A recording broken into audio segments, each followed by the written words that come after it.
okay? Thank you. Good evening, everyone. This meeting of the Coventry Town Council will now come to order at 6 PM. Roll call, Mrs. Shockley. Here. Mrs. Lima. Here. Ms. Ludwig. Here. Mr. LeBlanc. Here. Mrs. Dickson here. May I have a motion to adjourn into executive session for the following? Closed pursuant to Rhode Island General Law 42465A2. Discussion pertaining to collective bargaining or litigation specifically for consideration and action on a proposed settlement agreement relative to Coventry Meadows LP versus Central Coventry Fire District and others, KC 2019-0844, litigation with Mr. William Dimitri Esquire. May I have a motion? I'll make a motion. Thank you. May I have a second? I'll second the motion. Thank you. Roll call, Mr. Shockley, Yes. Mrs. Lima, Yes. Ms. Ludwig, Yes. Mr. LeBlanc, Yes. Mrs. Dickson, yes. 5 yeas, no nays, the motion passes. We are now moving into executive session. The public, we will resume at 6:30. Thank you.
Thank you.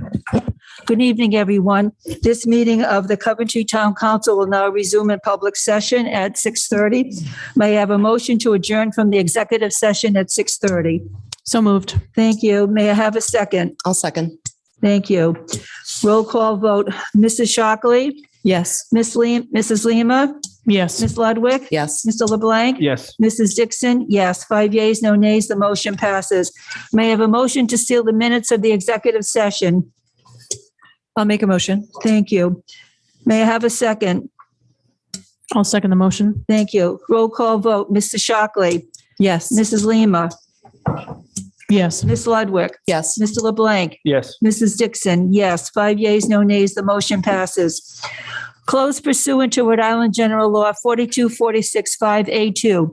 Discussion pertaining to collective bargaining or litigation specifically for consideration and action on a proposed settlement agreement relative to Coventry Meadows LP versus Central Coventry Fire District and others, KC 2019-0844, litigation with William Dimitri Esquire. A discussion took place. A vote will take place in public session. Agenda C2, Pledge of Allegiance. Mr. Spearman, will you please lead us in the Pledge of Allegiance and then follow that with the emergency evacuation plan? Thank you. I pledge allegiance to the flag of the United States of America and to the republic for which it stands, one nation, under God, indivisible, with liberty and justice for all. Thank you. You may be seated.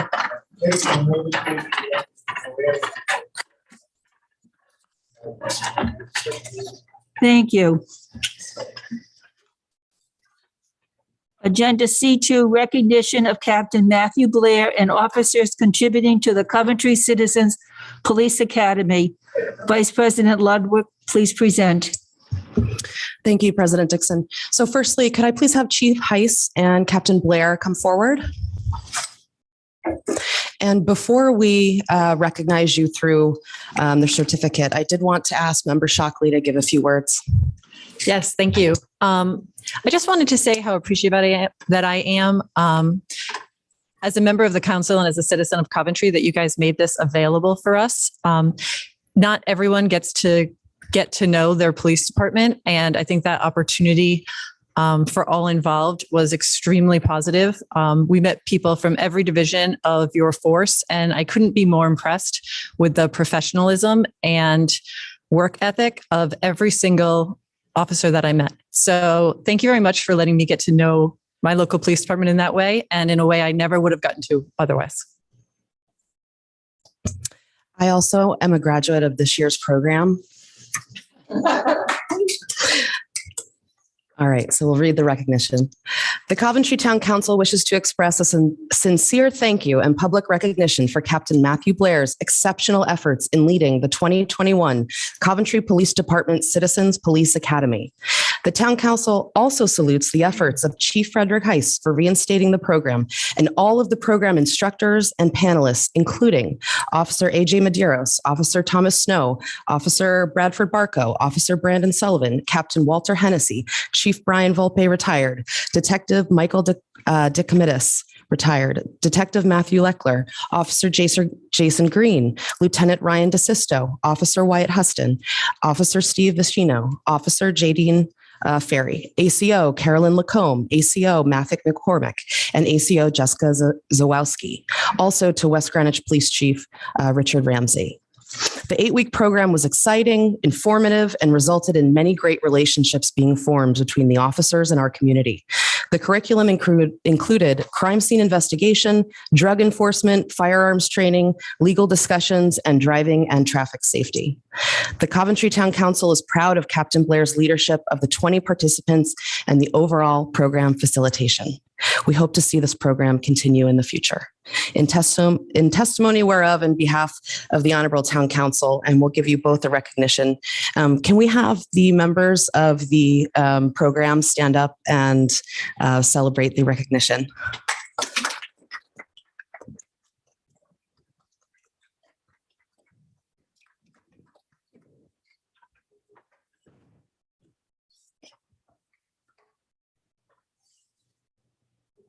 Thank you very much.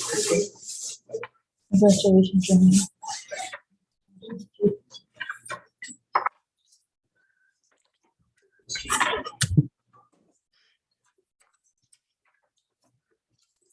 Thank you.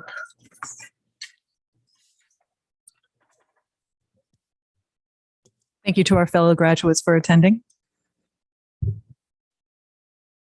The next agenda item is approval of the town council meeting minutes for September 15, 2021, September 27, 2021, and November 4th, 2021. Madam Clerk, did you receive any corrections for the minutes for September 15th, September 27th, and November 4th? I received corrections for September 15th into September 27th, and they have been made. Thank you. May I have a motion to accept the amended minutes for September 15th and September 27th and the minutes for November 4th? So moved. Thank you. May I have a second? I'll second. Thank you. Any discussion? Okay, roll call vote. Mrs. Shockley? Yes. Mrs. Lima? Yes. Ms. Ludwig? Yes. Mr. LeBlanc? Yes. Mrs. Dickson, yes. 5 yeas, no nays. The motion passes. Agenda item C3, President update. The council is recruiting neighbors who want to improve our community to make it a place that is highly desirable to live, work, and enjoy leisure time. We do have 9 openings on the Charter Review Commission. If we do not have the required number to form a commission by December, our town manager will convene an ad hoc committee with the candidates who applied for the Charter Review Commission so that we may get started with community input. We anticipate convening this ad hoc group by December 20th, and will provide feedback received from department heads and council members. The ad hoc team will continue its work and make recommendations to the council by May 2022. So this is a short-term activity. If more members of the community do apply to be members of the Charter Review Commission and we can form a commission, then the ad hoc team will be reconvened as the Charter Review Commission and will continue its work. So we are still looking for members, but if we don't get members, we feel that the mission, the function, the goals are extremely important. So the manager will convene an ad hoc team so that we can get started with this important work. We also still have openings for 2 to 3 members on the Conservation Commission. We have openings on the Sewer Subcommittee, anticipated opening November for Land Trust, 1 Sewer Assessment Board of Review, 9 members for the Parks and Recreation Commission. We have some members, but not enough to even have a quorum, so we need to have more members apply. We have 1 to 2 openings on the Coventry School Building Committee. All applications are available at coventryri.org. So please do consider being an important member of one of these commissions that we so desperately need to keep active. Next, C4, another update, and I'm happy to make this announcement. The annual holiday celebration sponsored by the Coventry Department of Parks and Recreation will take place on Friday, December 3rd from 6 o'clock to 8 p.m. at the Community Center, 1277 Main Street.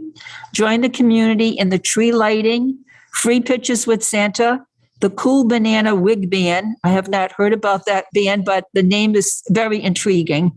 And what will be very nice feature is the Alan Shawn Feinstein Middle School will kick off the event with festive songs starting at 6 p.m. And there will be also the Top Dogs food truck available. So this is going to be a very nice cultural, fun evening for all members of the community. Many members of the community are saying we do not have enough activities occurring in our town. The Recreation Department is taking the lead, so is the Library and Human Services, taking leads and offering more cultural activities and more recreational activities to the members of the community. And this one is really a nice event. I've been to it many times myself. So remember the date, Friday, December 3rd, 6 o'clock to 8 o'clock. Stop in and look for the tree lighting. Next will be an update by our town manager, Mr. Marchant. Mr. Marchant. Thank you, Madam President. I just wanted to announce that the town council had a very productive strategic planning session on Saturday, November 13th. We did actually have a couple of members from the public attend all 6 hours, and they are here with us tonight. And they gave some nice contributions. And in that time, it still wasn't enough to solve all the town's problems. So we will be having a follow-up meeting next Monday on the 29th, where in regular session here, we'll continue the conversation. Thank you.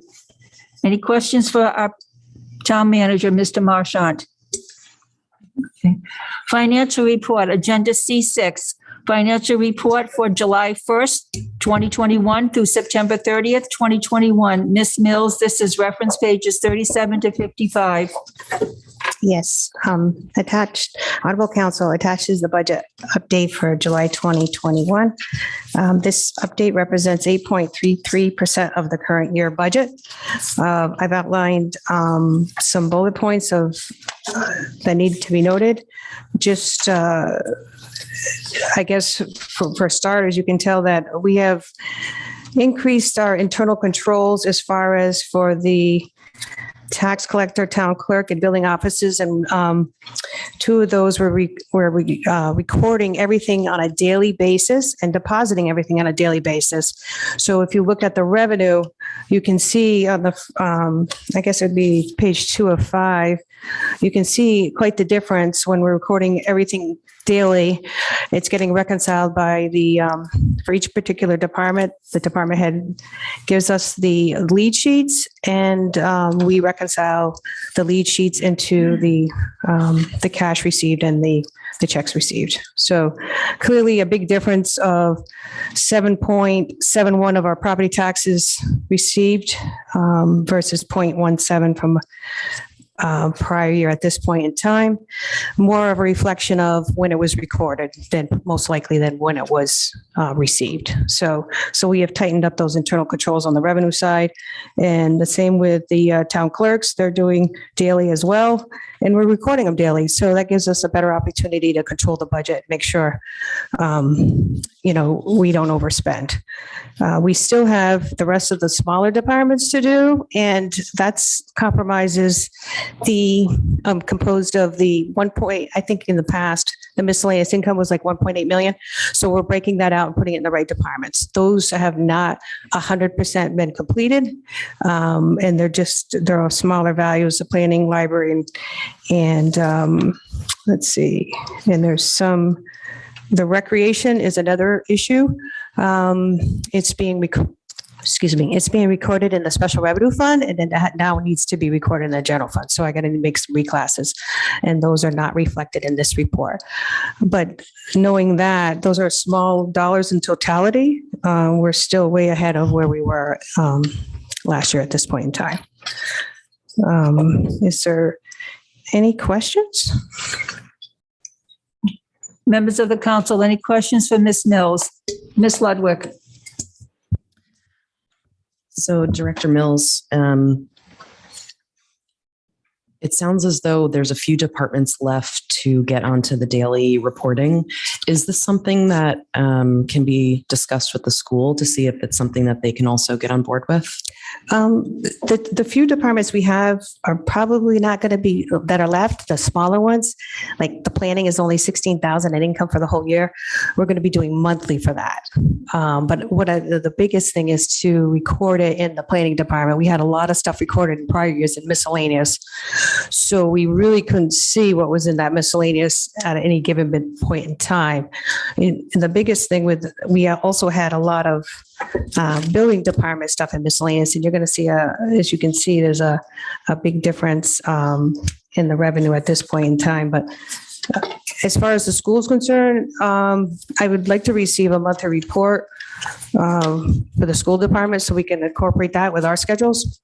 So I think it's informative for the town council and for the taxpayers. But we are still working with Mr. Sands, and we meet, I think, once or twice a month, and hopefully in collaboration we'll get that point, some timely reports as well.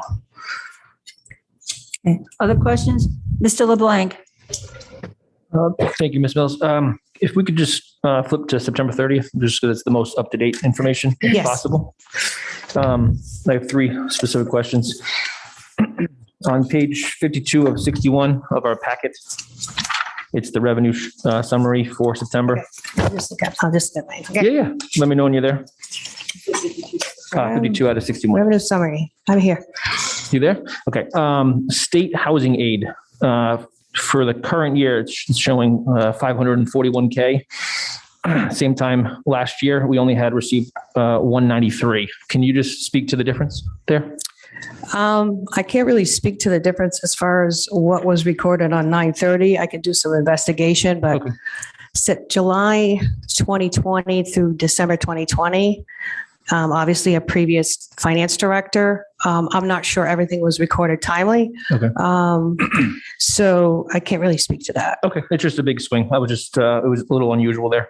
And then COVID funding down at the bottom, federal aid, the 5,203,818 has that actually been received? Yes, Okay. Just wanted to check. July and August. Okay. And then on the page 53 of 61 expenditures, roads and bridges had the biggest swing. In the current year, we had an expense of 686 versus 384 last year. Is that just because we're doing those two projects this year? And it's maybe just because of timing, but it almost doubled the expense. So I just wanted to ask. Give me a second. I'll look at that. Sure.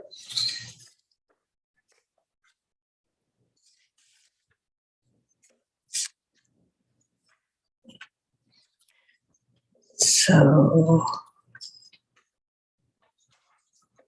yes, it has everything to do with that lease. Okay. The first payment was due on the initiation of the lease. So, The lease is on the. so remember the we lease on the trucks financed- on the road is in roads and bridges. yes, Okay. Thank you very much. you're welcome. Other questions by members of the council? Mrs. Lima? I'm sorry if I glazed over if you already went over this, but on page 54 of 61 in our packet, can you just provide color to other school miscellaneous and why it's already at 69% for expenditures, September 30? Okay, so that's a reflection of miscellaneous revenue, and we get that information from the finance director, the school department. So it'd be miscellaneous income, it would be federal grants, other grants. So this is expenditures. Right. Let me let me finish. So to the extent it's income, it comes in as income as on the town side, and it goes out as an expenditure. It's a wash for us. Oh, so same pants, different pocket. Yes, it has to be shown on both sides. Okay. So All right. but it is more of a reflection that maybe we're possibly not budgeting that revenue, because it is a function of revenue. So if we're not budgeting that miscellaneous revenue from the school side, it's repetitively usually higher than normal, but it's sometimes it's good to be conservative on the revenue though. And then I take it the right above there for the non-core function, that change in percentage of budget received or paid, that's based on the zeroing out of CIP and the reclass of a couple lines.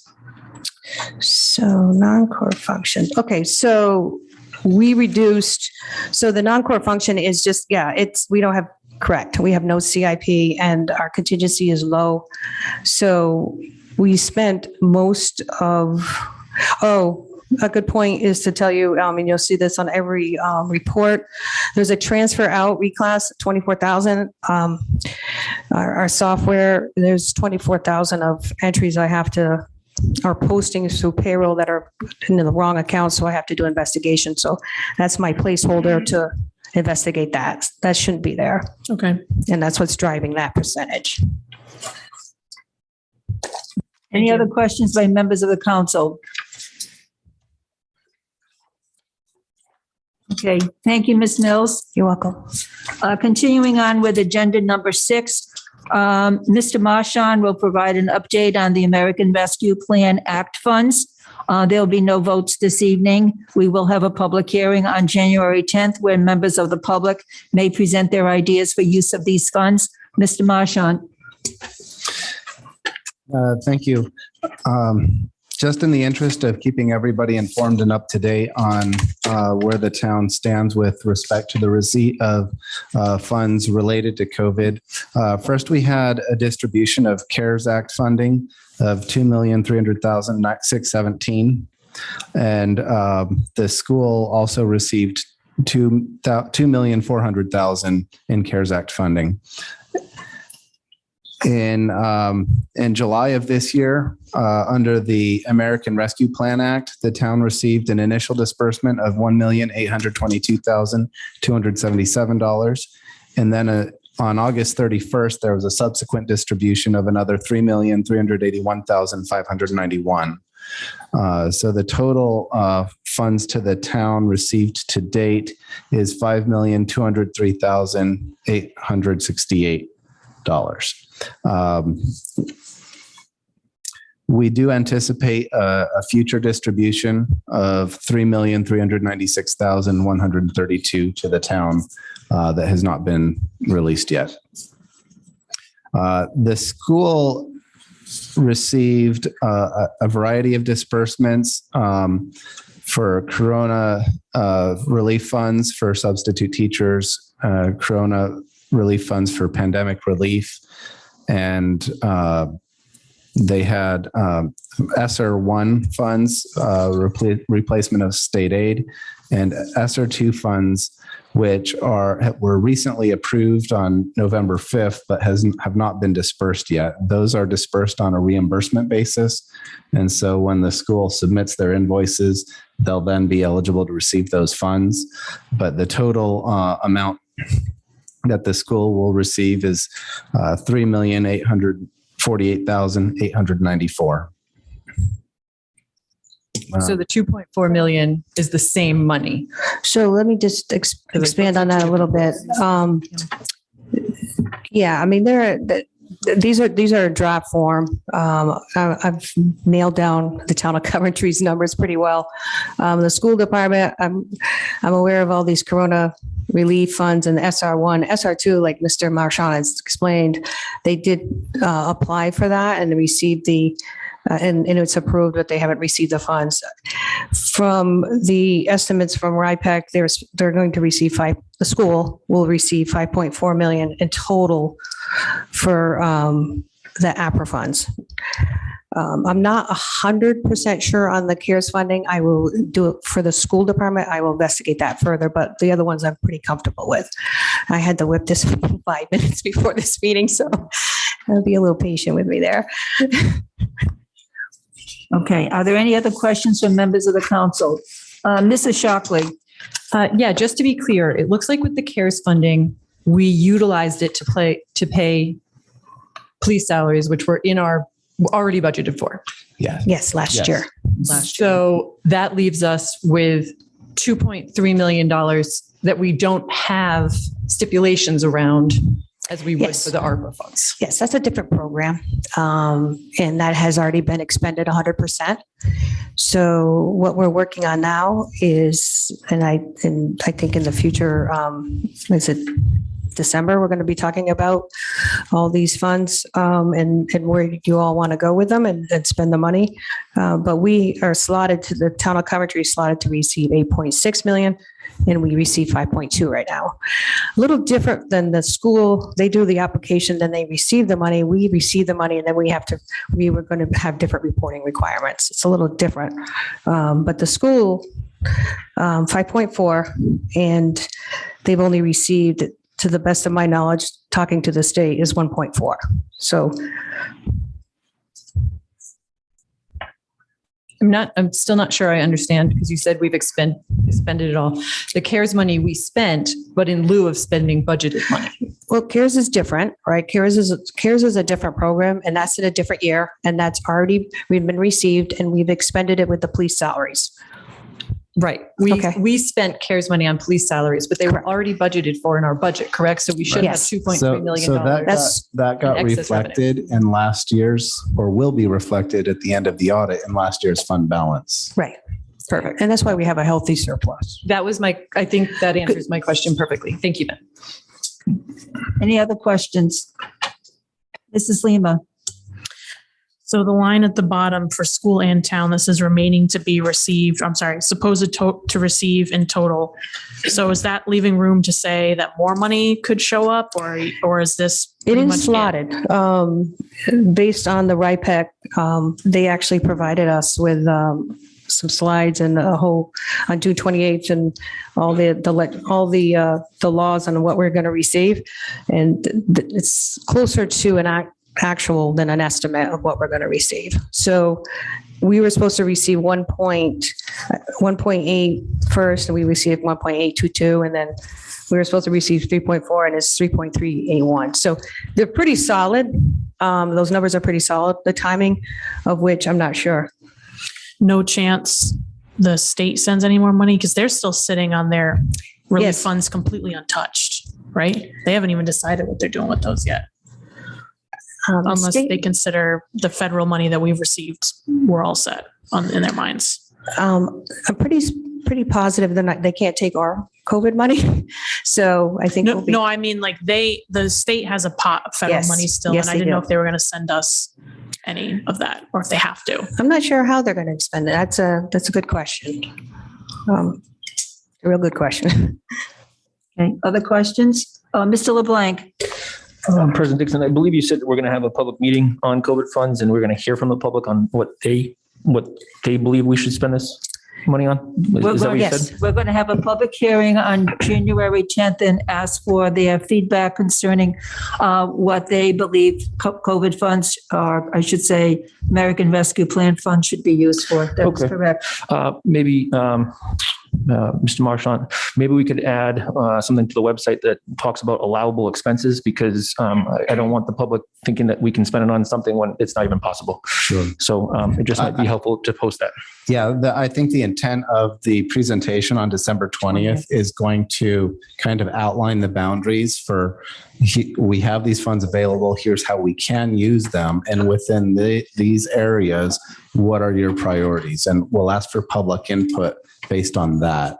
So if we do get suggestions that are outside those priorities, we can just acknowledge that, okay, that's nice, but these funds can only be used for these specific projects. Perfect. Thank you. In an earlier town council meeting, we did have Ms. Mills make a presentation on allowable uses for the money. And basically, we're going to repeat that presentation and any additional information on December 20th. That way, we'll set the parameters for both the council and for the public.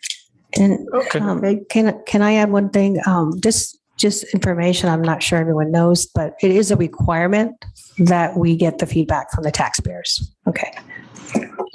Just trying to be proactive here. I have received a couple emails on perhaps the town providing some of the funds to fire districts. Would that be an allowable expense or no? So I did get forwarded some information. One of the fire districts is requesting a portion of that COVID money. I am still doing a little backup investigation on that. Okay. I'm not really sure how we're going to handle that. Okay. I wanted to know if it was allowable or not. But Yeah, I think that's going to obviously be brought to your all's attention, and Okay. but I'm just sorting through it right now. appreciate it. Thank you. You're welcome. Mr. LeBlanc, I did forward that email that you were referring to one of the fire districts who had not participated in any discussions with the others and did not know that their name was on that email or that request. So that needs to be sorted out also. Okay. I mean, the only comment I have to that is I do know that taxpayers are paying to both the town and the fire districts. I do know that the fire districts do need funds for infrastructure and all those things. We're all kind of paying towards the same stuff. So I just thought that would be a good option if we do have, I know that Ms. Mills did say something about a healthy surplus from last year because we had COVID funds. I just think it would be good use of the funds. Absolutely. And I do expect members of the fire districts to come and, speak to us, and they will have an opportunity to present their case. And Ms. Mills said that she's going to do additional research. Great. So Thank you. that's excellent. Appreciate it. Thank you so much for bringing it to our attention. Any other questions on this report by Mr. Marchant and Ms. Mills? Okay, excellent. Thank you so much. We now are on agenda item D1. Discussion and/or action for consideration on a proposed settlement agreement relative to Coventry Meadows LP versus Central Coventry Fire District and others, KC 2019-0944. May I have a motion? I'll make the motion. May I have a second? Second motion. Thank you. Any additional discussion? Okay. Roll call vote, Mrs. Shockley? Should we give a summary maybe to the public? Yes, forgive me. Mr. Marchant, would you please provide a summary of the settlement agreement? Yes. So this issue came up a few years ago as a matter of the Coventry Fire District finding that the Coventry Housing Authority was not contributing to their taxes and services, and they didn't know why, and so they issued a tax bill, and that kind of led into a legal dispute and litigation that ultimately found that under a 1963 agreement, the Coventry Housing Authority is exempt from paying taxes, and to the town they pay a payment in lieu of taxes. And under that agreement, the town was to have paid a proportionate share of those payments in lieu of taxes to the fire district. And it was found in 2019 that that had never happened. And in the months and years since then, we've been trying to sort it out. And here at last, we've come to a resolution and understanding that the town will make their proportionate payments of those payments in lieu of taxes from the housing authority to the fire districts, both the Coventry Fire District and the Central Coventry Fire District. And we have a settlement here before the town council to resolve the prior payments with a single lump sum payment. And would you please mention what the single lump sum payment is, please? Yes. Coventry Fire District and the town agreed on a settlement of $100,000, which is quite a bit less than what it might have been had we gone back to 1963 and charged 12% interest by statute on all of the retained revenues. And so the proposal is for the town to make good on that. And the settlement represents more or less the last 10 years of payments that the that the fire district would have received and will do better going forward. And please indicate from where we're going to take these funds.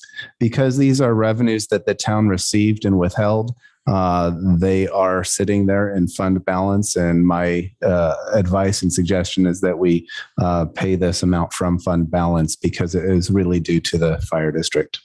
And the last question, going forward, what do we anticipate will be the payment per year?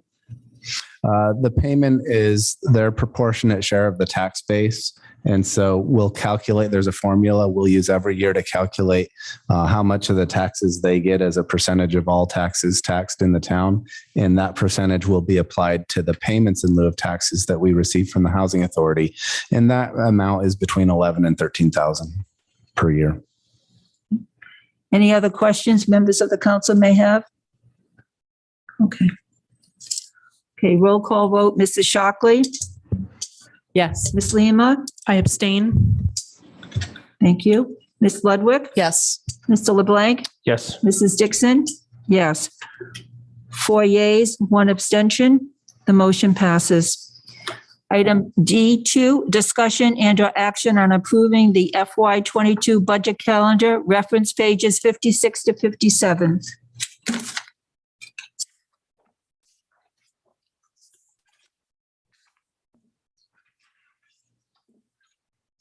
First of all, may I have a motion to approve the calendar? Make the motion. Thank you. I'll second it. Thank you. Discussion, Mr. Marchant? So Director Mills and I put together this budget calendar with the hope of trying to get things done earlier in the fiscal year.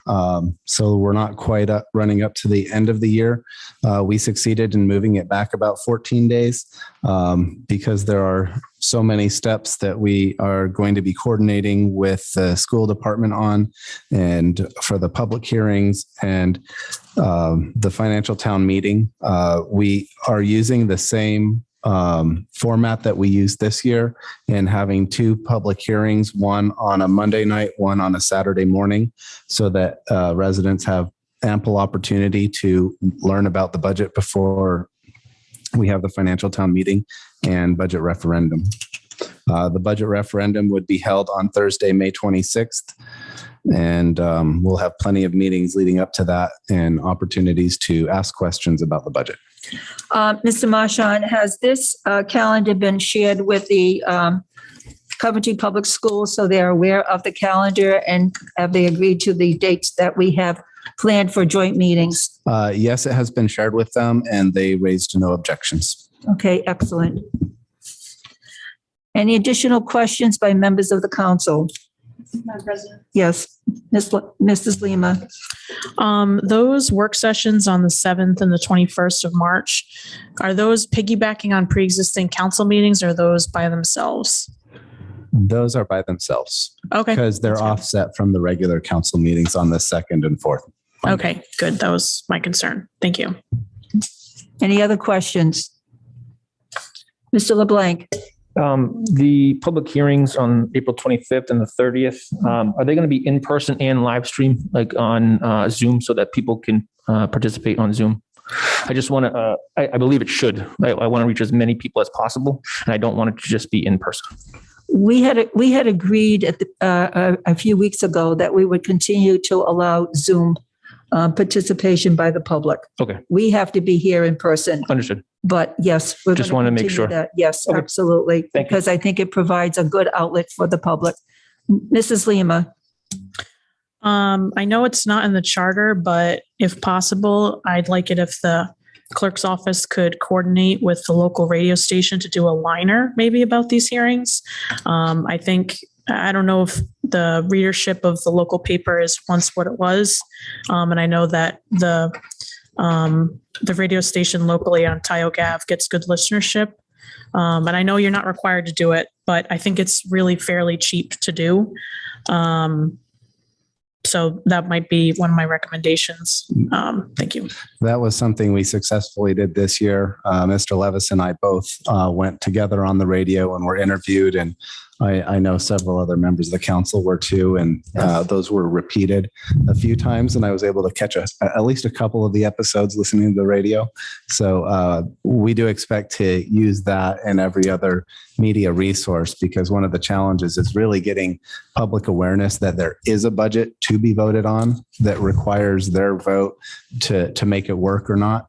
And so anything we can do to get the word out will be helpful. Yeah, even beyond the interviews, I'm talking about like the commercial breaks, something that literally just says there'll be a public hearing on the Coventry town budget on these dates at this time. Just as something as a lot simple of as times they'll do that as a public service announcement. Okay. Yeah. Yeah. I'm sure if we gave them the copy, they would read it. So. Okay, thank you for that suggestion, Mrs. Lima. And we love the radio. I think all of us have been on radio so far, especially during budget season and for other activities. So we do enjoy using a variety of media to get out the word. Are we ready for the vote? Okay. This is a roll call vote for approving the FY22 budget calendar for the town council. Mrs. Shockley, Yes. Mrs. Lima, Yes. Ms. Ludwig, Yes. Mr. LeBlanc, Yes. Mrs. Dickson, 5 yeas, no nays, the motion passes. Item D3, resignation from Kathy Patno from the Charter Review Commission. May I have a motion to accept her resignation? I'll make the motion. Thank you. May I have a second? I'll second it. Thank you. Discussion. Just to let you know, Mrs. Patno has resigned for personal reasons. And we also determined that for any board or commission listed in our town charter, the charter does not allow a member on a board or commission who is an elected official. Any other members of the council have any discussion points? Why do we have to vote on a resignation? Because we were advised by legal counsel to do so. Even though. You're just accepting the resignation. Yes. It's common practice. Okay. You could just do a motion and an acclamation rather than a roll call. Raise your hand. Thank you. Okay, the motion passes. Thank you. Mrs. Patino, thank you very much for submitting your application. We appreciate your interest and support. May I have a motion to open public hearing for the amendment to Chapter 137 Fire Prevention Ordinance, reference pages 59 to 61? May I have a motion to open public hearing? So moved. Thank you. May I have a second? I'll second it. Thank you, Jamie. Roll call vote, Mrs. Shockley, Yes. Mrs. Lima, Yes. Ms. Ludwig. Yes. Mrs. LeBlanc. Yes. Mrs. Dickson, 5 yeas, no nays. The motion passes. Public hearing is open. Members of the public, either in person or on Zoom, please raise your hand, be recognized, and come to the podium. On Zoom, you will be allowed in one at a time, and please state your name and address. Is there anyone who would like to address the council regarding the amendment to the fire ordinance? Yes.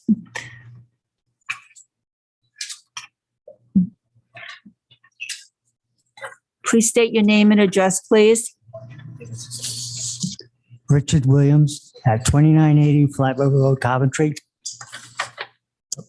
I'd just like to have the amendment read so we know exactly what's in it.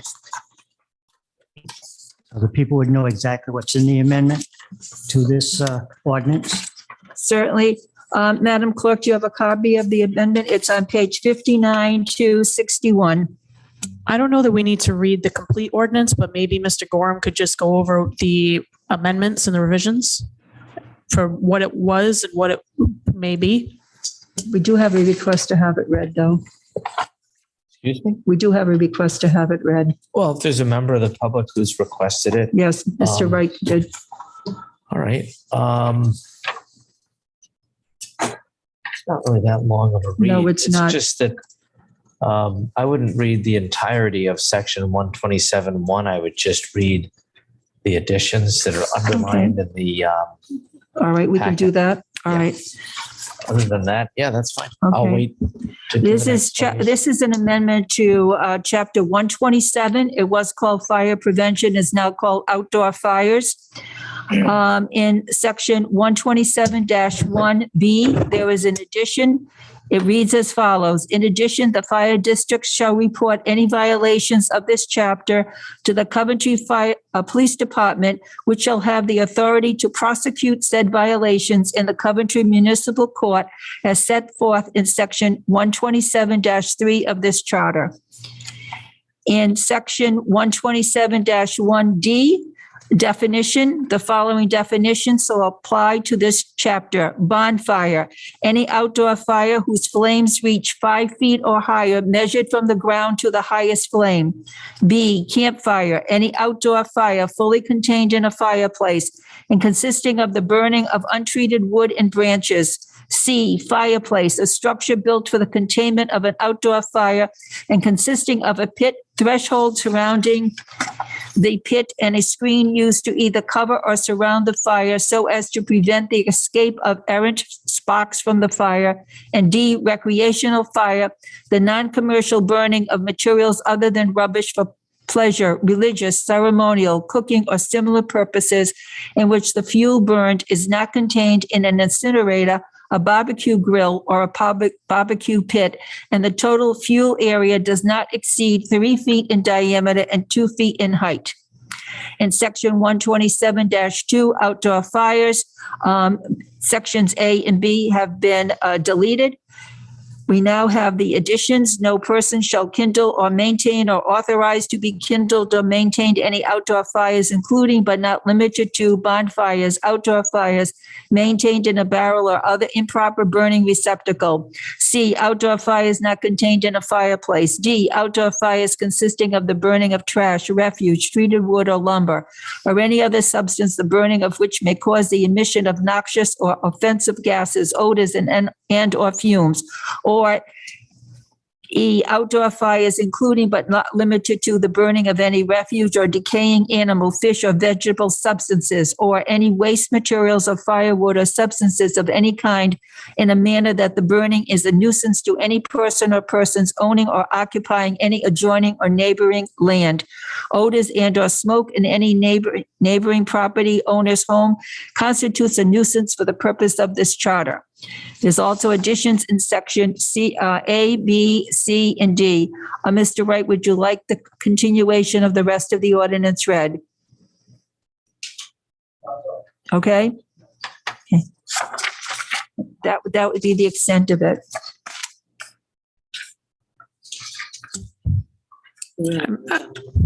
Do we have another person who would like to participate? Thank you. Please state your name and your address, please. My name is William I. Mundy Sr. I live at 800 Hope Furnace Road. Welcome. I have a concern that I think the town should address is I have a neighbor who has an outside boiler. In 2016, I contracted bladder cancer. And the first question was, how long did you smoke? I never smoked in my life. After that 2016, I had 6 weeks of treatment. And then in 2019, I had bladder cancer again and went for another 6 weeks of treatment. Then I had bladder cancer again in 2020.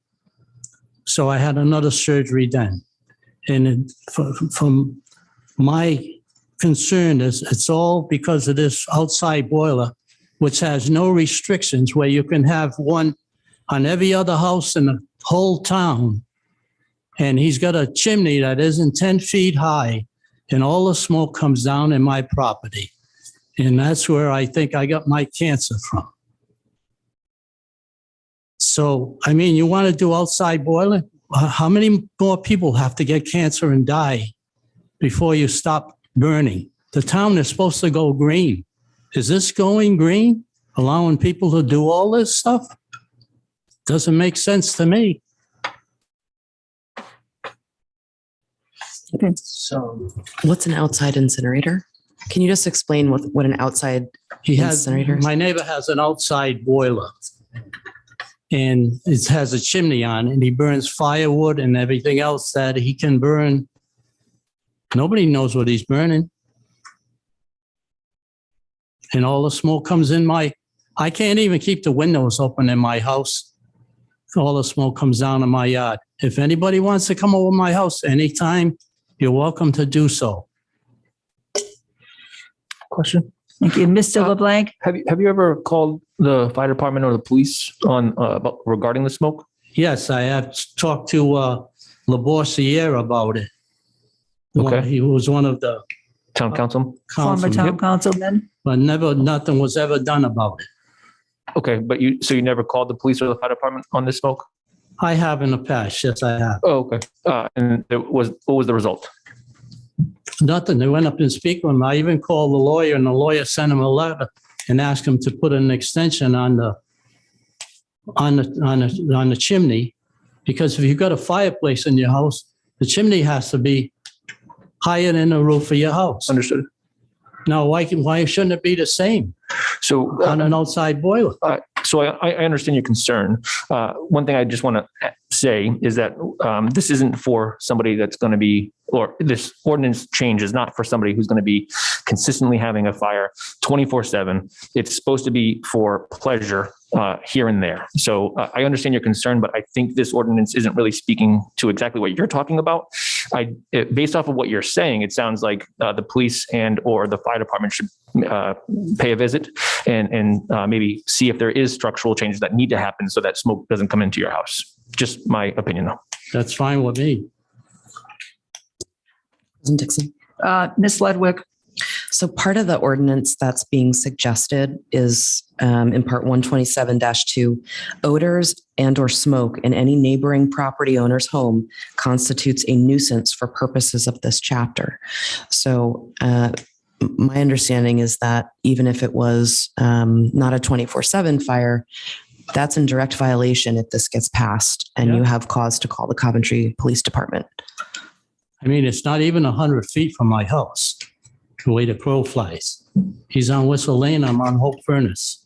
So the beginning part of the ordinance that's being requested to change in 127-1, any violations of this chapter to the Coventry Police, the fire district shall report any violations of this chapter to the Coventry Police Department.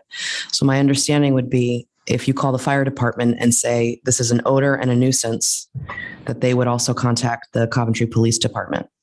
So either way, you would be covered under the new changes.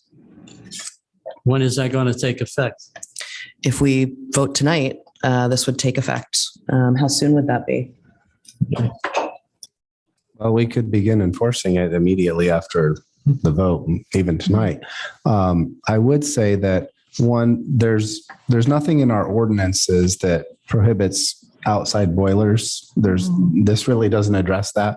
But to the extent that there's a nuisance of smoke and odor, we can have the police and fire respond and make recommendations. But if there's nothing that can be done to solve your situation, I think it would warrant an investigation of a proposal to address that, something separate, a different recommendation. So then I would have to go after the town and sue them for false, I'd invite you to come meet with me so we can work it out rather than going through the legal system, because that's unnecessary, but we could do that. Can I just add a couple comments on this? Because from a town that this has happened to a neighbor. So there's strict regulations, state regulations on these outside burners and how far the chimney has to be, et cetera, et cetera. So I'm thinking, Mr. Marchant, when you meet, I think the starting point will be the state law. And if they installed something that's not in accordance with the state law, that will be a building inspection penalty or what have you. And if they're burning something other than wood, that's another violation in itself. So there's many different pieces of that, but it all starts in the state law.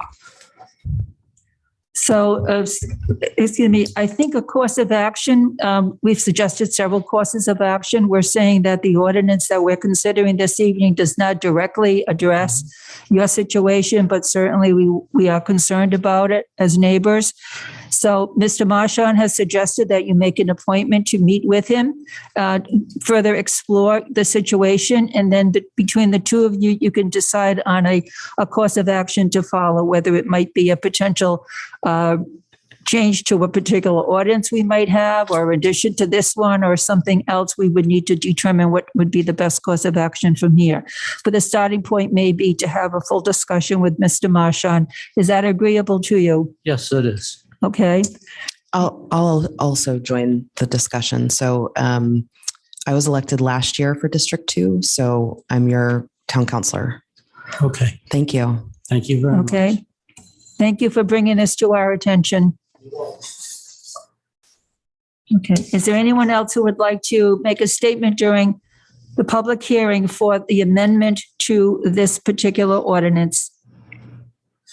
President Dickson, I do have a question. Yes. Go ahead.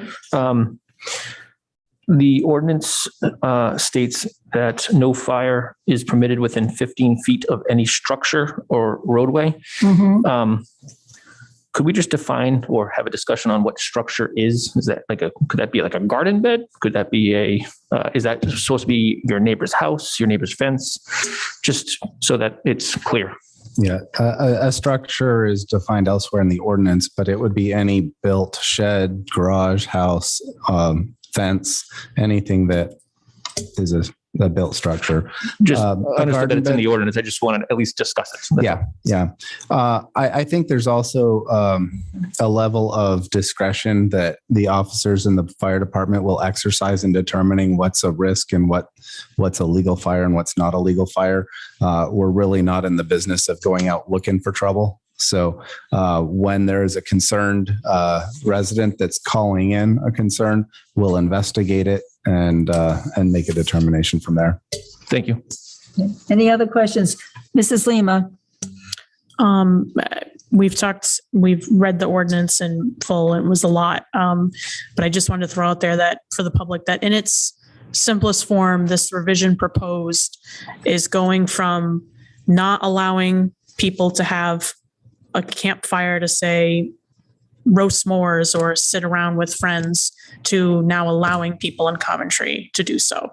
So in its simplest form, through all the legalese we've talked about and the revised copy, that's the difference if this is passed. So I just wanted to throw that out there in simplest terms. Thank you. Mr. Gorham would like to make a statement. Thank you, Mr. Gorham. No, I don't want to make a statement. I just want to make a correction. Mr. I Gorham noticed will a make a typo. correction. A typo? This is in section 127.2. What page C. is that? This is the last page, page Okay. 61 of the packet. Yes. C1, it says contained in an approval manner, and I think the author meant to write approved. So I would suggest that you make that amendment, delete approval, and replace it with approved. And this would be a well-written ordinance. Okay, thank you. Mrs. Lima? And just for the public to know too, all the fire districts and the police department were consulted and contributed their thoughts and approvals on this. So people should know that this wasn't done in a vacuum and that our public safety arms were consulted in this. Thank you. Okay. Is there anyone on Zoom who would like to make a comment during public hearing? Okay. May I have a motion to close public hearing? I'll make the motion. Thank you. May I have a second? Second. Thank you. Roll call vote. Mrs. Shockley? Yes. Mrs. Lima? Yes. Ms. Ludwig? Are we voting on closing the public hearing only or on the ordinance? We're voting on closing the public hearing, and then we're going to the motion to approve the ordinance. Okay. Yes. Yes. Mrs. Dickson, yes. 5 yeas, no nays. The motion passes. The public hearing is now closed. We have a motion to adopt amendment to Town Ordinance, Chapter 127, outdoor fires. 127. The 127 is the correct number. There was a typo on the agenda. I'll make the motion. Thank you. What about Mr. Gorham? What about the correction to that one word? How do you want to handle that? It's one word. You can vote the amendment. I'll accept it as a Honestly, friendly amendment. Yeah, I think it's fine. I think you can just vote the ordinance without going through the exercise. It's just one Okay. word, and it's very similar. Madam Clerk, You have please my- make a note to change a couple letters on the ordinance. Thank you so much. And Madam President, I'll second the motion. Thank you. Any other discussion? All right, roll call vote to adopt the amendment to Town Ordinance, Chapter 127, outdoor fires. Mrs. Shockley? Yes. Mrs. Lima? Yes. Ms. Ludwig? Yes. Mr. LeBlanc? Yes. Mrs. Dickson? Yes, 5 yeas, no nays. The motion passes. The amendment is adopted. Good. I don't know if this is a point of order or not, but it seems like we still have a number of people here. And the next item, the school building committee item, I think is going to take some time. It is going to take time. Do we want to, or can I make a motion to move public comment ahead, just so those persons here can speak and then take We off? could do that, but Mr. Murray has to open his meeting at 7:30. It's advertised for 7:30. He's advertised the joint meeting to open at 7:30. He's not even here, so I'll second it. He's outside. Would you ask him to come in, please? well, we just had a motion and a second to open. to have. To have public comment, move ahead. Okay, they have to open their meeting at 7:30, so we only have about 2 minutes for public comment. We can do that. We have a motion and a second to open public comment, or to allow a public comment at this point in time. All in favor? Aye. Aye. Okay. Public comment is now open. Is there anyone who would like to make any public comment about any item on the agenda or any other item that they have an interest in to the council? We have just a couple of minutes because we have to start a joint meeting in 7:30. Yes, please come forward, state your name and address. James Kuipers, 20 Ginger Trail. Good evening. I did not intend to be here for public comment, but since there's a minute or two, I thought I would share with the council and the community that this past Saturday, 'Tis the Season, held its annual Firefighter Fill the Boot Day, which is our largest fundraiser.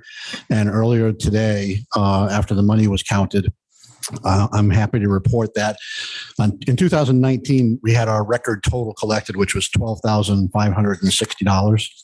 I'm happy to report today that the total this past weekend was $15,650. So it beat the record by $3,000. So I want to thank everybody who was out there donating and who contributed. And I want to certainly thank the firefighters from all the fire districts who participated this year and Chief Brown for coordinating it as he does every year for us. So some good news to report tonight. Thank you so much. We appreciate that.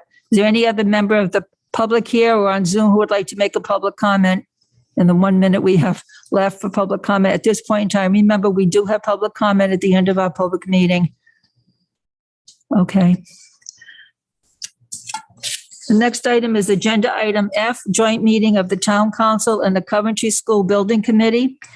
Mr. Murray, please open your meeting with a roll call, and I'd invite Mr. Murray and the members of his committee to please move forward to the tables that are in front. Ms. Mills, would you be able to move over here, maybe sit next to us or move? Thank you.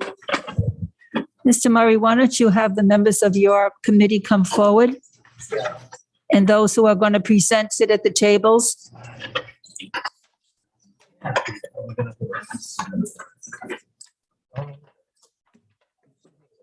Ms. Mills, we have a place for you up here.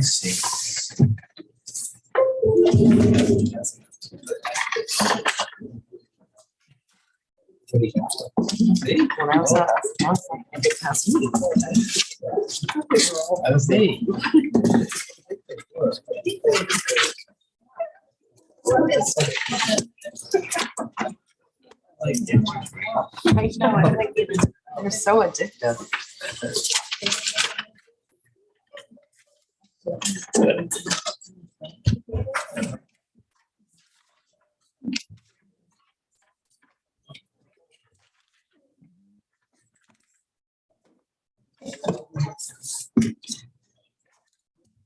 Good evening. Yeah, please do. So I'll call the meeting of the School Building Committee at, what time is it? 7:33. Craig, can you call the roll, please? Sure. Mr. Luke Murray, Here. Ms. Alita Hall, Amy Anzalone, she's running late. Dr. Dickson, Here. Mr. D'Agostino, Christine Kennedy, Kimberly Shockley, Here. Don Cowart, Harold Sands, Jason Martin, Catherine Patno, John Price, and Wesley Lee Restall. Thank you. The council and the public will hear a presentation on the Coventry Building Committee project and potential financial plans. The town council is encouraged to ask questions. This is a proposed timeline moving forward. Tonight, we will hear the presentation. On November 29th, the council will be asked to vote to accept or not accept the CBC project proposal, and the council will vote to ask the town staff to prepare its best financial recommendation to fund the project. On December 20th, the council will hear financial plan recommendations from the staff, and the council will make a decision to approve or not approve the project with one of the financial scenarios that it feels is viable.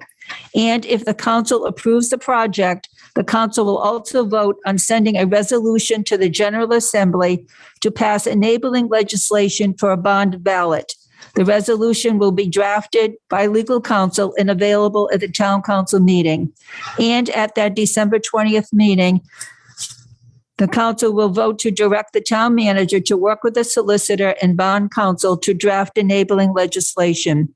So that's the process that we are recommending moving forward. So once again, tonight we hear a presentation of the project and potential financial plans.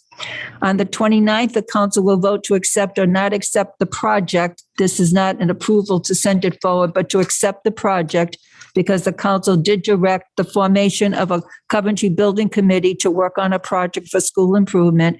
We'll vote to accept the project or not, and we'll ask this town staff to prepare its best financial recommendations to fund the project. And on December 20th, council hears the financial plan recommendations from the staff, and the council makes a decision to approve or not approve the project with one of the financial scenarios that is viable. And once again, if the council approves, then we will vote on sending the resolution to General Assembly to pass enabling legislation. And we will also direct the town manager to work with a solicitor and bond counsel to draft enabling legislation. Mr. Murray. Welcome, Mr. Murray, and thank you to the members of the Coventry Building Committee for being with us this evening. We also have Mr. Superintendent Levis, so welcome, Superintendent Levis, who is an unofficial member of the committee, but a very active member of the committee. So go ahead, Mr. Murray. So thank you on behalf of the building committee. I want to thank the council for having us tonight for another presentation. I know that when we met in September, I spoke a lot. And so tonight is really a chance for the other committee members. We have a great building committee for them to stand up and speak, to answer questions that you may have. We have great expertise. I encourage you to ask them questions. We also have our owner's project manager here, Sam Bradner, who's available. Who's a wealth of information, as well as Phil Conte, our lead architect on the project. So I think you'll find tonight very informative. We'll try to keep it as succinct as possible. I know there's going to be a lot of information again on the project. And I want to make sure we get through everything tonight. So do we have the presentation up? It'll be the SBC presentation. There you go. Perfect. And if I could just ask you to go to the second slide. So our agenda for tonight, we're really touching on four main points. We really focused last time on financials and the fiscal analysis. We have an update on that I'll provide to you. Then we're going to get into a facility condition assessment review, which was a topic that was asked of us as far as how Jacobs and the Collier's report kind of combine together and what we're addressing or not addressing in those reports. So Phil Conte will be talking to that and having a very thorough presentation on what that looks like. And I think we'll answer a lot of questions for you. We have the construction specific overview. We're very fortunate in our building committee to have Alita Hall, who is with Gilbane Construction Company, Christine Kennedy, who's with Sharma Construction. Again, we have our OPM, our architect, who can answer specific questions related to the construction. I know there's been questions related to the estimates. Do we have enough contingency? Things along those lines. They can answer questions like that tonight. And then we're going to finish out with just really why we think the project's important, which is reviewing the actual need. We don't talk a lot about that, but there is a need. I think it needs to be brought to the forefront. And we'll have Don Cowart and Miss Anzalone speak to that along. Hopefully, I haven't informed you yet, but Miss Pat Nord can also join into that conversation. So we'll take it from there. And then we'll certainly answer any other questions that you have. So these are just quick reviews. Next slide, please. Just so everyone remembers, these are the allocations of the project. So about approximately 3.7 million at the high school, the largest bulk going to the middle school at 78 million, Washington Oak at 365,000, Tioga Elementary at approximately 1.2 million, Hopkins Hill Elementary, 874,000, Black Rock at 1.1 million, and Western Coventry Elementary School at 1.7 million. And I bring these up because it's always good to reinforce where the money is going. The fact that it is cross-district, it is not going to just one particular project, although the middle school is certainly the bulk of the funding. Next slide, please. This is just a repetitive slide, so you can actually kind of skip forward to the next one. These are the project locations with the amounts. And again, we're going to be continuing to put this out to the community so everyone understands it's a broad project. Next slide, please. So since our last meeting, which was on the 27th, we have met with the town administration. We've also seen the town administration's presentation that they gave on the bond impact. We took that to heart. We did look at their spreadsheets. We looked at how they approach the process. I think it's important because we may not have a perfect meeting of the minds, but we need to try to get there. So in order to get there, you'll see tonight, we've tried to take the way they're approaching it, or the town side is approaching it, the way we've kind of approached it earlier and tried to find where that middle ground is. And hopefully we've created some scenarios tonight that tries to seek some of that middle ground. And then certainly it's really on the council's purview at that point, what strategies you want to implement for future on financing a project of this magnitude. So, but we've obviously been working to try to refine those financial strategies, some of which you'll see tonight. Next slide, please. So as we get into the fiscal analysis, as I mentioned, we really tried to take an approach of looking at what the town's presentation was and rethinking the project from the standpoint of the spreadsheets they showed you on the town's presentation, the fiscal impact on the bond. And so we dug a little bit into those calculations. We reconstructed the spreadsheets from scratch and really tried to deconstruct, the assumptions that were in there. And so in doing that, what we found was, I know there's a lot of questions through that presentation about what is this 2.99%? How does it impact the bond? There was some dialogue on the actual impact of the bond on future years. And so my hope tonight was to clarify a little bit of that to the council. So one thing to just keep in mind, there is a 2.99% or a 3%, which was the town's presentation. You'll see it as 2.99% tonight. Increase required an assumption that was built into the earlier spreadsheets to fund operations year over year. So 3% for the school, 3% for the town. There was also a capital improvement program built in there for the town that was assuming an annual increase. I think it was approximately 5%. And then all existing debt and expenditures were included in that spreadsheet. So essentially it was accumulating everything moving forward. And so we'll present it what it looks like without a bond, should you do nothing, and then what it looks like with a bond, because I think that you have to establish a baseline before you can really see what the impact is. Next slide, please. So it gets confusing quick when you look at spreadsheets like this. So I did my best to kind of extract things out. And what I would expect after this meeting is certainly we've distributed this information. Look at it closer. We'll also provide the raw data in Excel for those who are savvy and can look at formulas. So you can look at and kind of manipulate and see how this all works. But essentially, what we have under our base scenario is 2.99%. This is what was shown by the town. Essentially, we would need moving forward 2.99% or 3% to run the town. That would be the annual levy. That's our baseline scenario. What you see under school maintenance, you see the second box there underneath. Under column E is the school maintenance requirement. What we've said in the past is there is a state mandate that requires 3% of our school operating fund to go into a maintenance fund. It is not currently fully funded. We have approximately 1 million in that fund now that has been allocated that we pay tradespeople. Eventually, we need to fully fund that, or as we know, the housing aid will get scooped. That is just a mandate, and it's a fact of the mandate. So ideally, we'd want to avoid that. Now, under this scenario, which the town had shown, we could ramp up and fund this mandate. But what's really important, and I'll show you in a second, is what that means, what the scenario actually comes out to, and what you need to consider moving forward. So I'll move on to the next slide without belaboring the spreadsheet. But I'll ask for questions at this point. Do you understand some of what I'm showing here? Are there any questions for members of the council? Mrs. Lima? Can you just provide some color to the lines that deal with surplus? Sure. And what you mean when you point those out and what the intent there is? So as you see, I have yearly surplus, which is essentially D minus F, which is you're taking your revenues and you're subtracting your expenditures, right? So whatever's net is your fund balance or your surplus.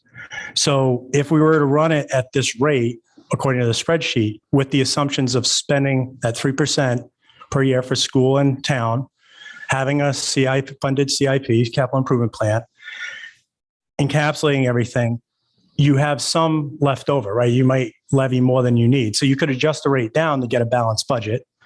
But the other thing that this also reflects under the cumulative is as your debt falls off, you need to reallocate that to operating expenses, right? You can, those payments fall off. So you can reallocate it however you want. You can now reallocate it to operating. You can reallocate it to reducing the tax rate. You can balance the budget that way. There's different things that you can do. And certainly, you can ask the town manager about what all that means. But essentially what this shows is the cumulative is added up year over year. So you have a surplus one year, essentially each of these columns is added up in surplus and deficit. So, go ahead.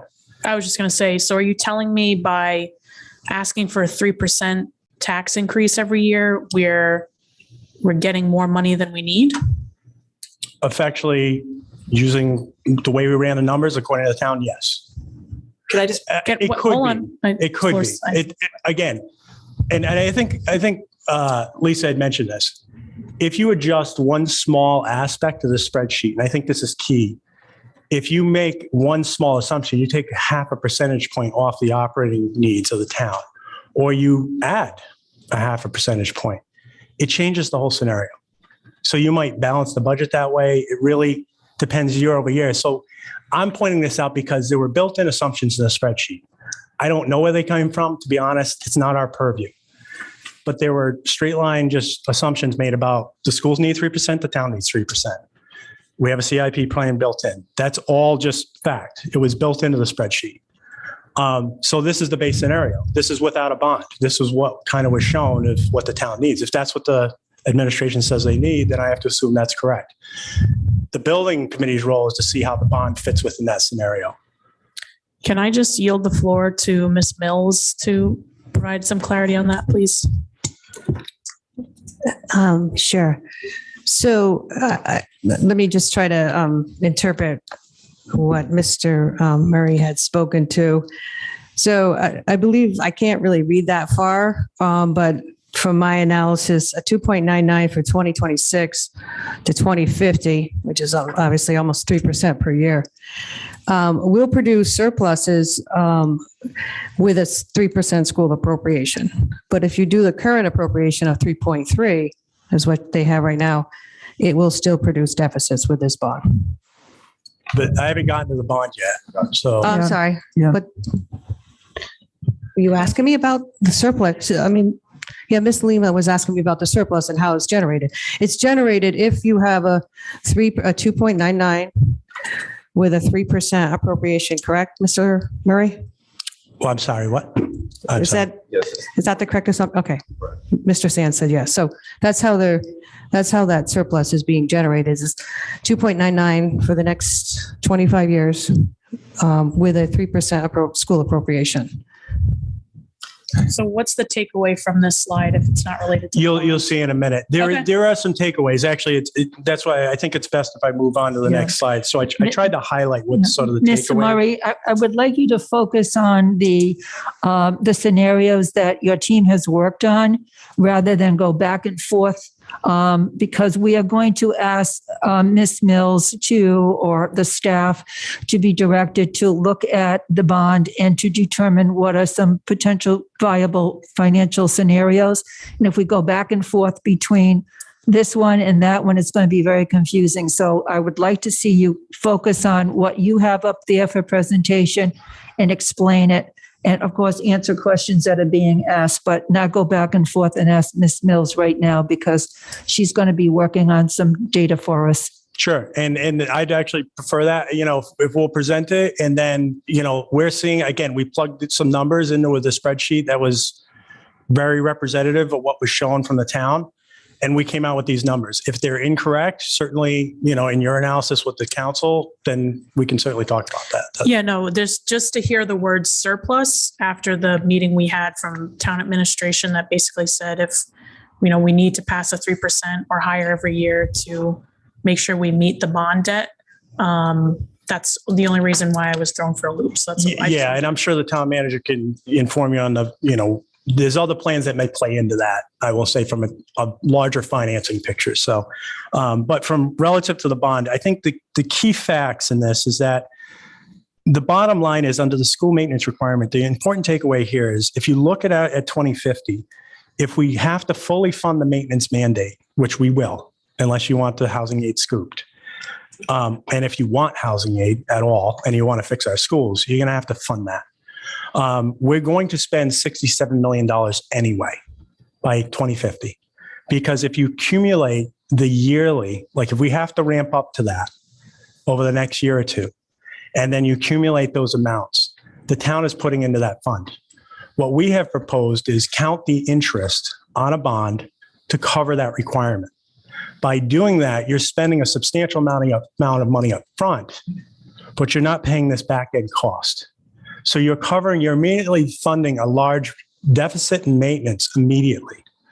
The other thing is that if you look at housing aid, you get that 28 million. You do get that, but that's the base rate of 42%. We're getting incentive kickers now that make a project more palatable. So if we take advantage of this, then we're getting a kicker in the housing aid and we're getting all these things done up front. We avoid the ongoing chip away problems we have, and it's not a Band-Aid approach. So we could spend an additional $1.5 to $2 million per year on school maintenance. But the truth is we have an accumulated gap in maintenance, and Phil will go over that shortly. So that's not easy to catch up on. You can't do that at $2 million a year. So at some point, we're going to have to close that gap. What we're proposing is that gap can be closed right now with this project. Next. Can I ask a question on that? Sure. Mr. LeBlanc? Mr. Murray, you talked about we can close that gap and we can fund it now with this bond. Are you saying that we can fund it by using the interest payments as maintenance? Is that what you're saying? Yes. So we have talked to the Ride SBA, and we've made the case, and they do count interest now. That's how we've been able to cover in some years that requirement, but now it is ramped up. So let me just stop you there though. So you previously had said we're in the position we are because we haven't really funded maintenance in the past, like really funded maintenance because we're using interest and we're using salaries, right? We're funding about $1 million right now. So my fear is we're going to be using the interest payments on the bond for the next 5-7 years towards maintenance expense that were required, but we're not actually funding maintenance for all the other buildings that need maintenance, that actually need maintenance, because we're using interest expense instead. So I would agree. Right. So I think the responsible answer to that is we should have a dialogue on what's the appropriate balance, right? To push off a good amount of this, but slowly ramp up. Because I can tell you the assumptions at 3% per year are better than we've ever had. So if that's what the town's going to be operating on moving forward, even if we have a piece of that, we'll probably be able to slowly over the next 20 years build up the maintenance. So as opposed to having to fund $2 million tomorrow to meet the mandate, we might be able to do $50,000 per year over the next so many years to ramp up to the full maintenance requirement. Because we'll have so many new aspects of our facilities, we won't, like if you repaint an entire building, the prospect is you won't have to touch that again probably for another 10 years. That gives us more time. Well, that sounds good, but based off of the Jacobs report that I read, the high school needs about $38 million of maintenance. And that $38 million. That will get painting is not going to fill that gap. That will get addressed tonight. Okay. Phil will head on. He'll talk to you directly about that. All right. So essentially, what are the key takeaways out of this? The revenue needs to be generated to fund school maintenance, or you risk losing the housing aid. And yet we also have to ensure schools are kept warm, safe, and dry. it's probable that, if we do this over the next 25 years, we're going to get into one of the buildings will see a catastrophic situation. I can tell you the middle school is definitely going to see a substantial situation where we're going to have to spend more than $2 million a year. So at some point, we'll have to fund a substantial improvement. And essentially, we'd be taking the Band-Aid approach. So let's move on to the next one, which is, all right, so we looked at a baseline and we said, okay, if we were going to do a bond, what would this look like under doing nothing but recapturing the debt fall off? Right? We set up a reserve fund, we recapture that debt fall off, and we do nothing else. We don't want to raise taxes to fund the bond. We just want to operate under existing conditions. And Ms. Mills had pointed this out. It won't work. It won't work because in certain years, and you'll see the red box highlighted, in certain years under the surplus deficit and in the cumulative deficit, you have a cash flow gap. Right? You're spending too much money, spending more money than you're taking in.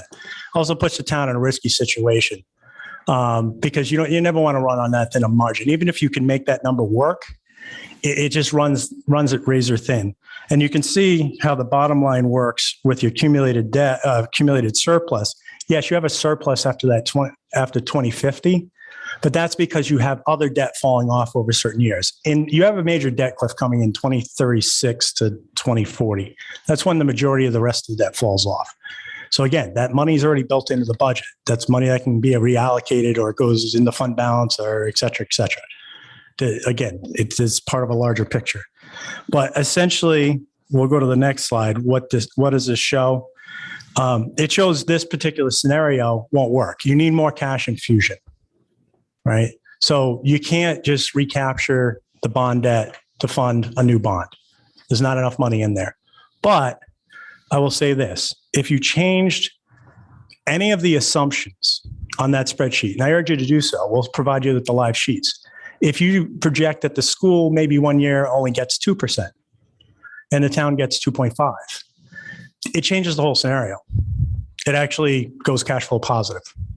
So there's a lot of nuance when you're working through the numbers and moving forward to town that I encourage you to look at because you change 1 percentage point, it changes flips the whole scenario. Again, that's something that you can deal with, Ms. Mills and Mr. Marchant on as you work through strategies moving forward. President Dickson? Mrs. Lima.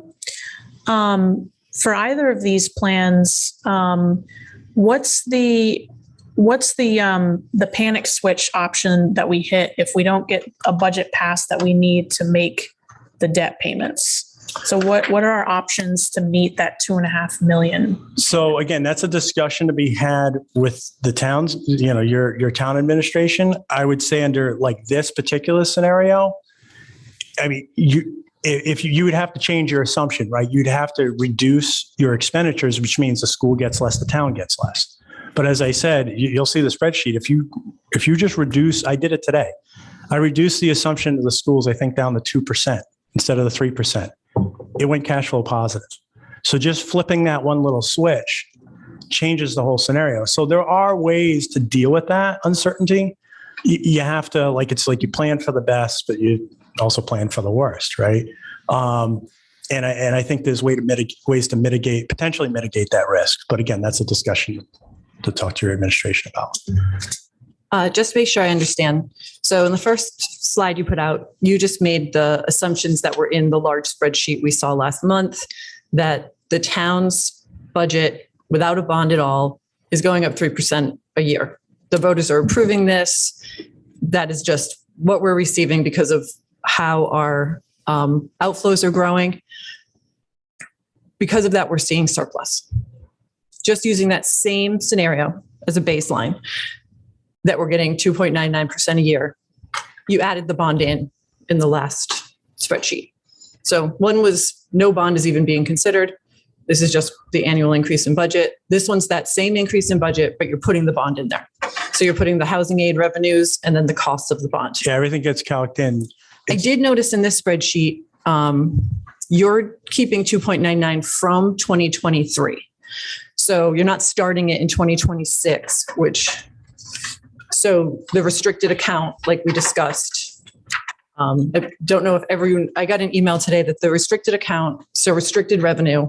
So from day one, we can start putting money away to pay this bond in its own account. And that's factored in here, is having. Correct. I mean, what the only difference is, so it's a good point. And I think what was maybe lost in here is there was a point made earlier about the amount of surplus. Essentially, the reason for that surplus is because you have debt falling off. It has to get reallocated somewhere. You have to balance a budget. So either you dive it in your operating budget and provide raises for people, or you do projects you haven't done, or you give it back to the taxpayers. It's got to be balanced. What we're saying is to balance the budget, you reallocate it into the new debt. You create a fund, you put it into that account because you know this impending debt's coming, and you effectually pay for it. The cash flow doesn't work, but I think what it shows is it's pretty tight, right? By just adding, like we didn't do anything, we just added in the bond. It reduces the surplus. Now, again, I don't know how that fits with the overall town plan because I can't speak for the town manager. There might be plans for that money, and I don't know that. Then that's not within our purview. I'm just pointing out that if you were to do that, what comes as a surprise is you're pretty close. Because of that amount of surplus and that amount of debt falling off, you're actually not having to raise all that much revenue. And you'll see in a minute under one of the scenarios, by flipping the switch on run revenue line, it makes it all balanced. It actually works. So. Mrs. Lima. You mentioned the scenarios of the school department only asking for a 2% increase. Is that realistic for you guys going forward? Because I think in the budget process this past year, it was talked about how you guys were projecting you'd need close to the max for the next couple of years. So is asking for only a 2% enough money for you guys?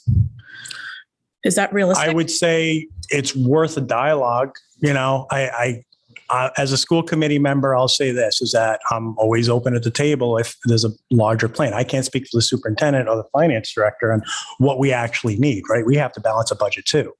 But I think, you know, that's a conversation that needs to be had. It's the big picture. I can't answer that though. You know, I mean, ultimately it's the same as the town side, right? I think it's fair to assume that you're going to have to cover expenses and whatever that may be. So a 3% projection may be correct. For how many years, I don't know. You know, we didn't predict COVID would come and that we'd have some fund balance available either. So it's just, you know, we thought we were going to be, I thought we were going to be in a structural deficit last year. COVID actually helped. So you never know what tomorrow will bring.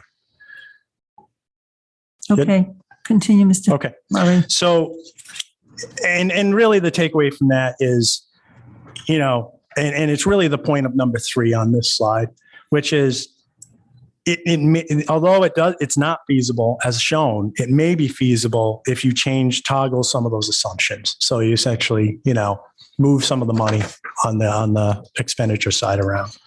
So let's go to the next one, which I called 2.6% with some recapture. And this requires a little bit of explaining because it gets confusing in the spreadsheet. So just to remind you that the baseline assumption each year for operating under this is 2.99% or 3%. So what this analysis does is say, okay, if we wanted to fund it without recapturing any of that debt, we're going to leave the debt fall off the way it is. We're not going to touch it. We're just going to fund it. We're going to charge the taxpayers. If they vote for it, they're going to pay for it. So by plugging the numbers in, what we would propose is, if you were going to take that strategy, is don't load it all up to 2025, because then you're going to have to raise taxes over 4%. You roll it in slowly. So what we did was we plugged in 1% in 2023, 1% in 2024, which makes it 3.99%, and 0.6 in 2025. So you see that 3.59%. That's a 2.6%. Running those numbers under the spreadsheet, your cash flow positive, the numbers work. Now that cumulative surplus works. The year over year doesn't. But again, it's how you work the money in the background with your revenue accounts. Again, you can toggle these numbers how you want. If you want to look at different scenarios to get both sides cash flow positive. But the 2.6, if you want to raise a little bit more revenue, you could go to 2.7. You do have some flexibility. However, pragmatically, if you're going to levy 4%, it's actually close to 4% for the next 3 years. If you're going to assume that you need 3% for operating for the next 3 years.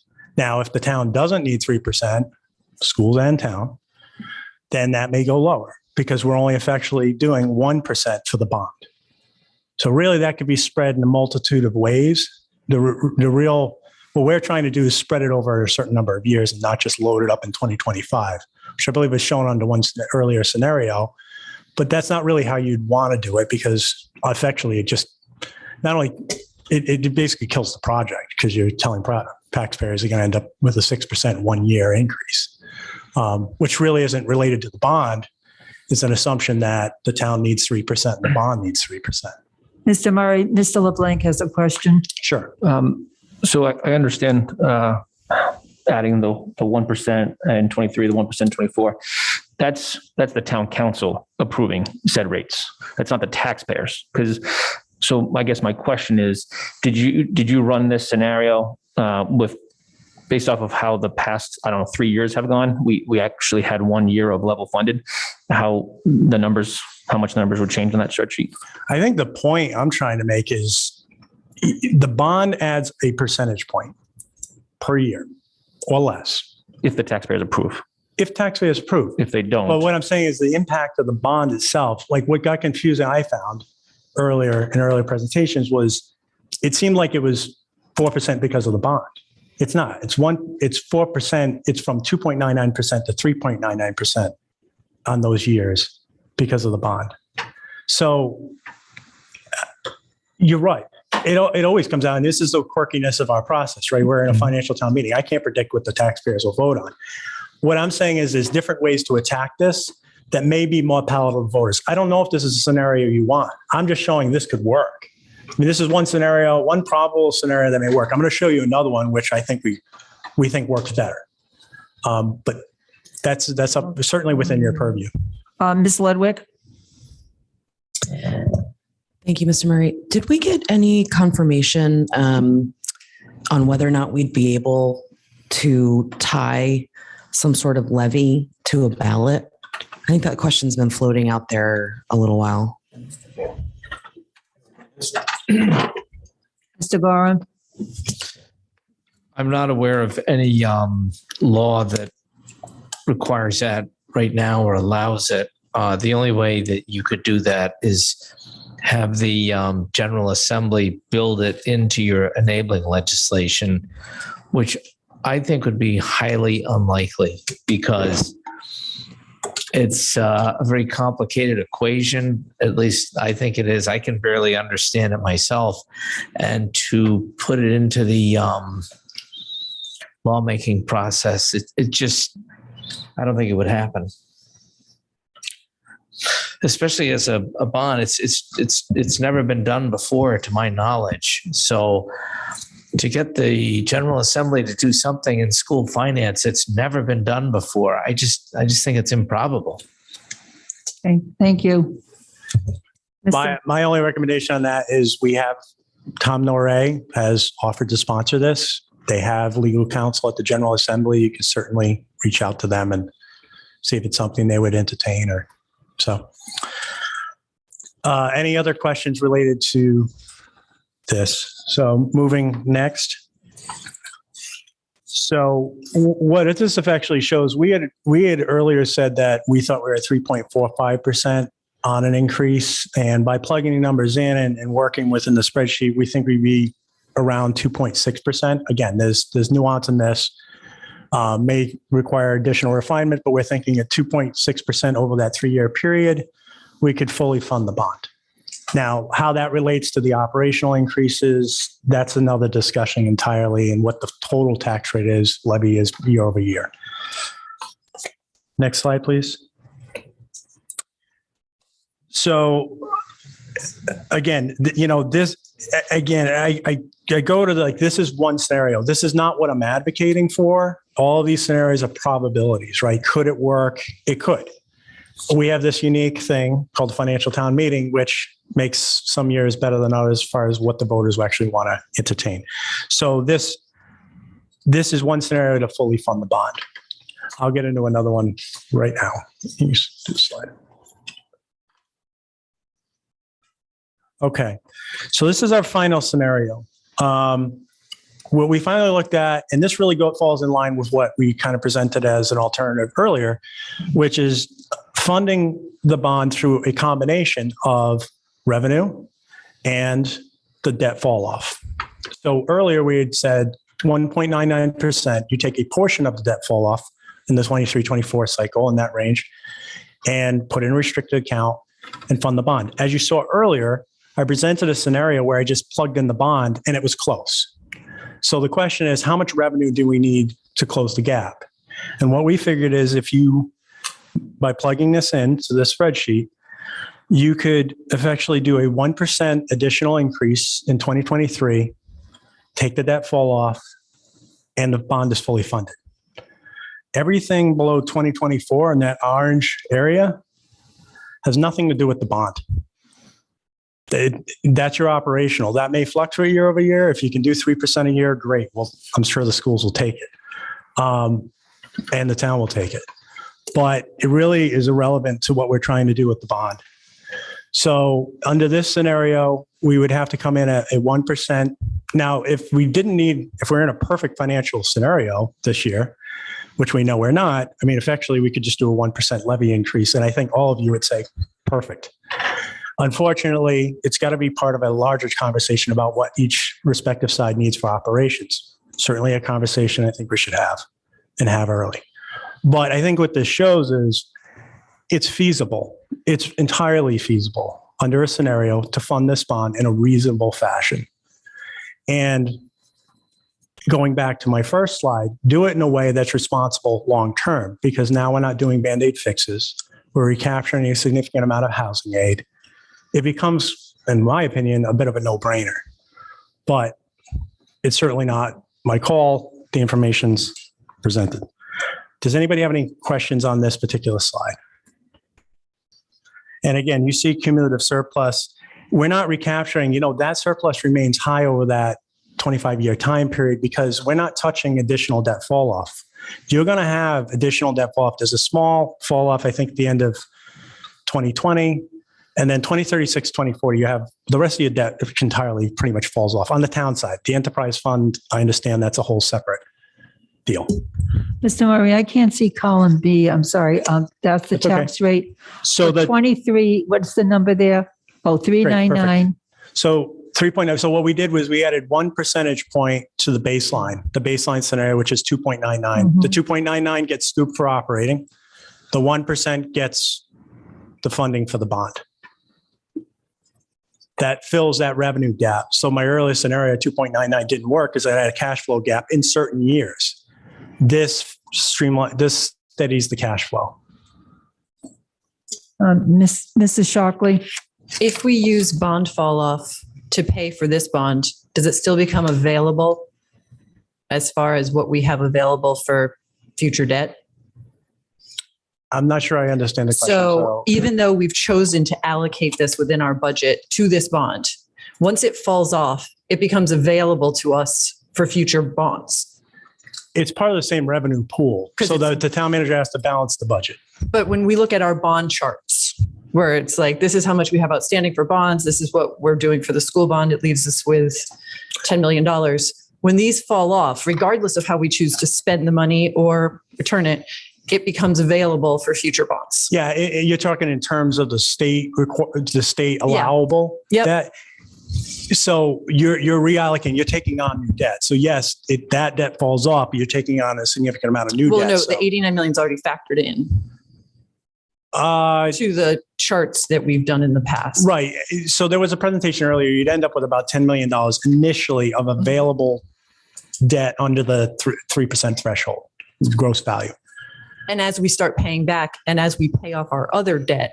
Correct. That all becomes available over time. So that's a snapshot in time. And keep in mind, that's 89 million, but it's not 89 million because we're getting the pay-go and we're getting the state housing aid. So I think that number needs to be refined when you go through your calculations with the town of what that number actually is. Yeah. So regardless of how we decide we don't have to necessarily allocate fall off. What we're saying is once this bond is within our debt, we have to pay it. And that fall off will just be part of how it's paid in the future.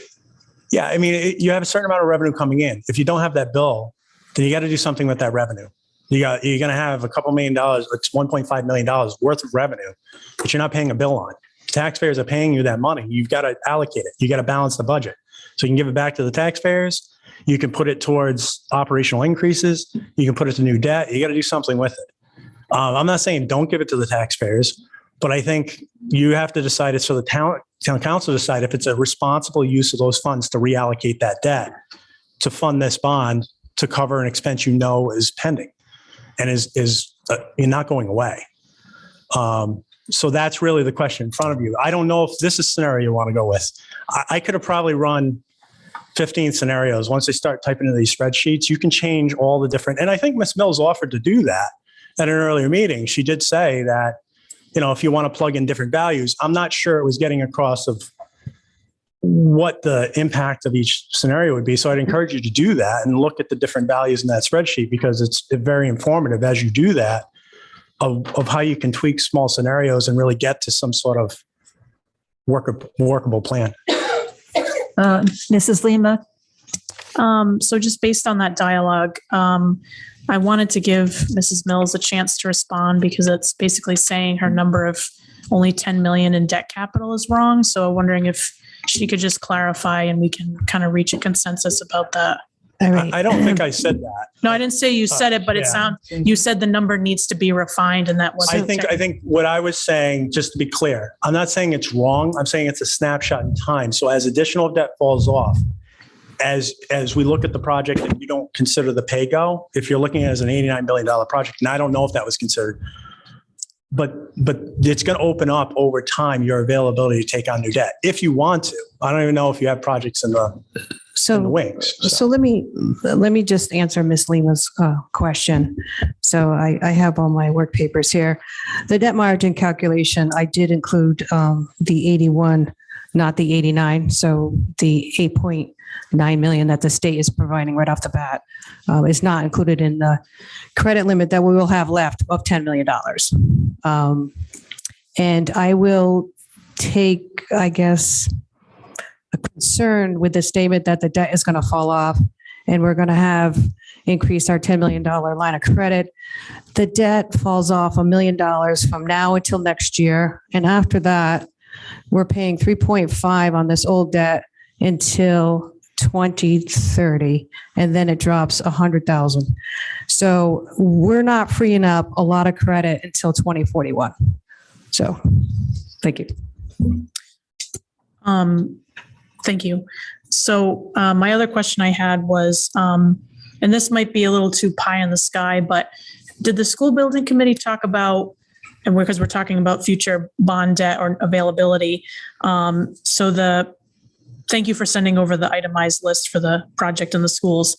So for those schools that aren't getting, a big infusion of renovation, so like the Ty Oaks or the Hopkins Hill, the Western, was there talk about, when you'll need to reconvene to talk about more larger improvements to those schools? Or is it, just my thought that I've had recently is, so for Ty Oaks School, I went and took a tour and I saw that the school is pretty much at capacity. They're using closets as some classroom space. And I know that they had to add a kindergarten class last minute, and I don't think they have a faculty lounge anymore.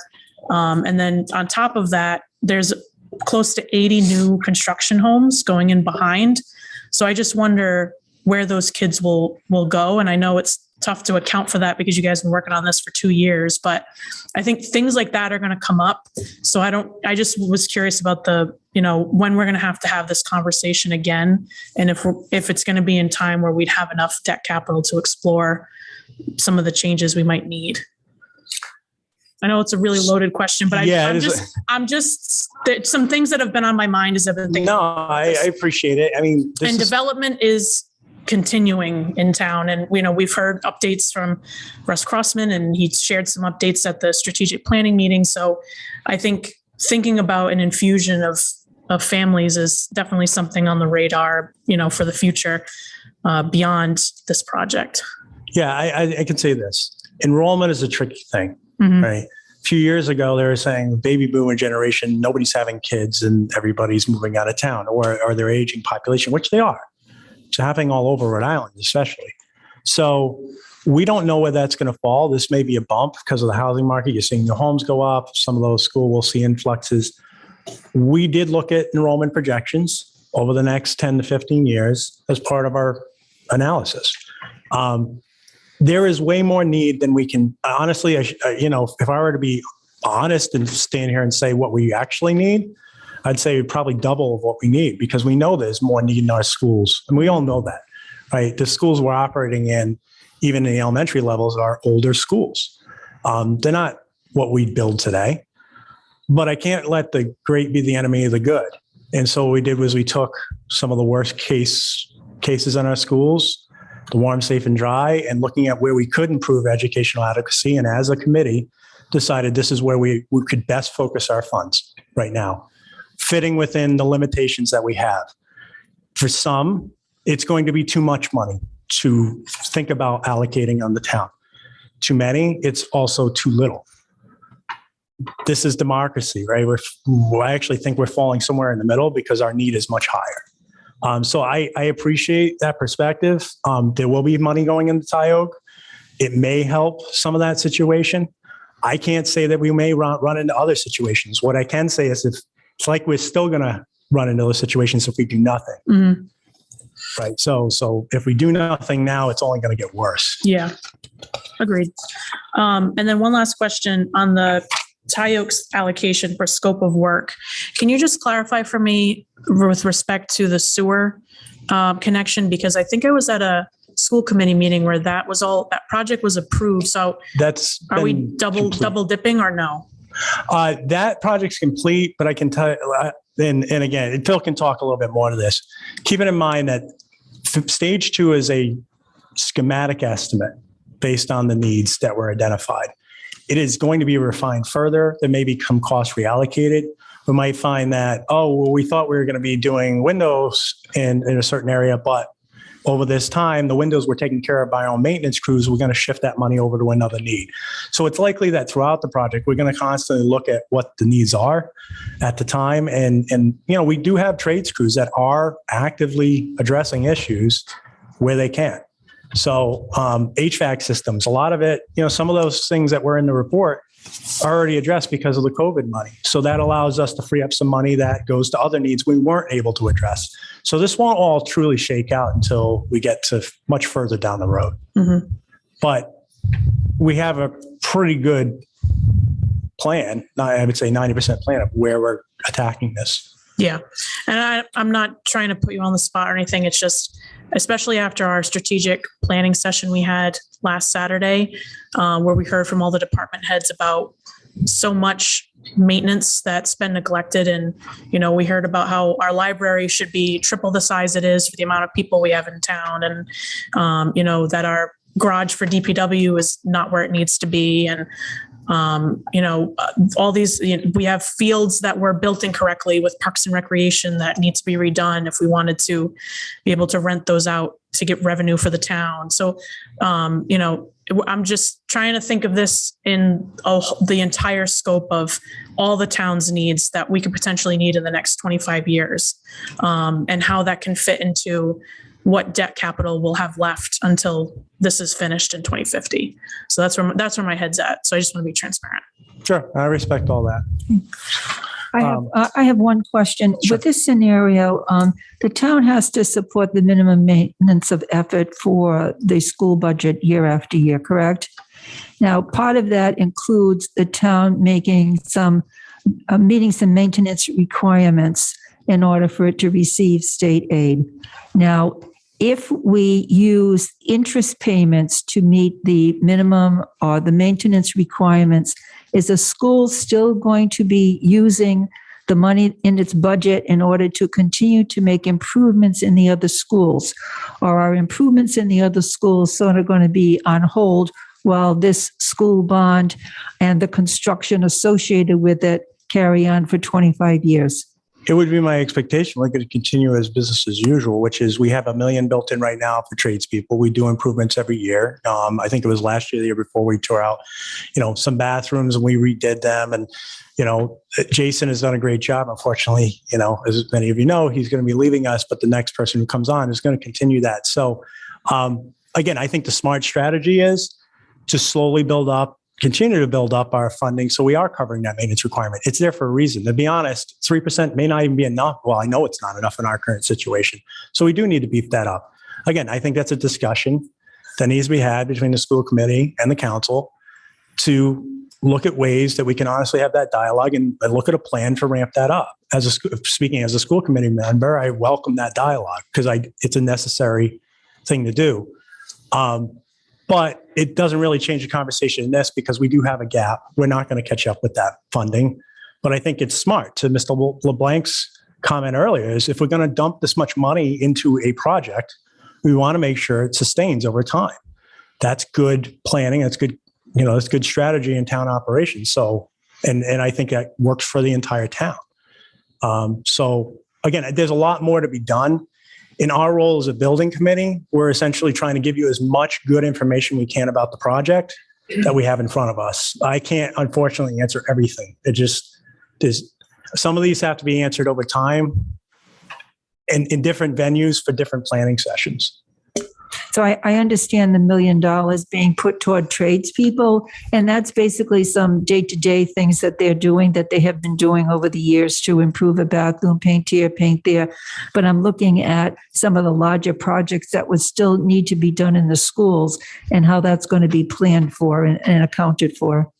Yeah, and Phil's going to talk a little more about those. So if some of your questions may be addressed through that presentation. Those that are not, I think, we can address offline. Okay, thank you. Yep. So I'll just finish up here because we have more presentation to get through. Is if you could skip forward for me, please. Again. I think I've covered that thoroughly. So under just a summary here.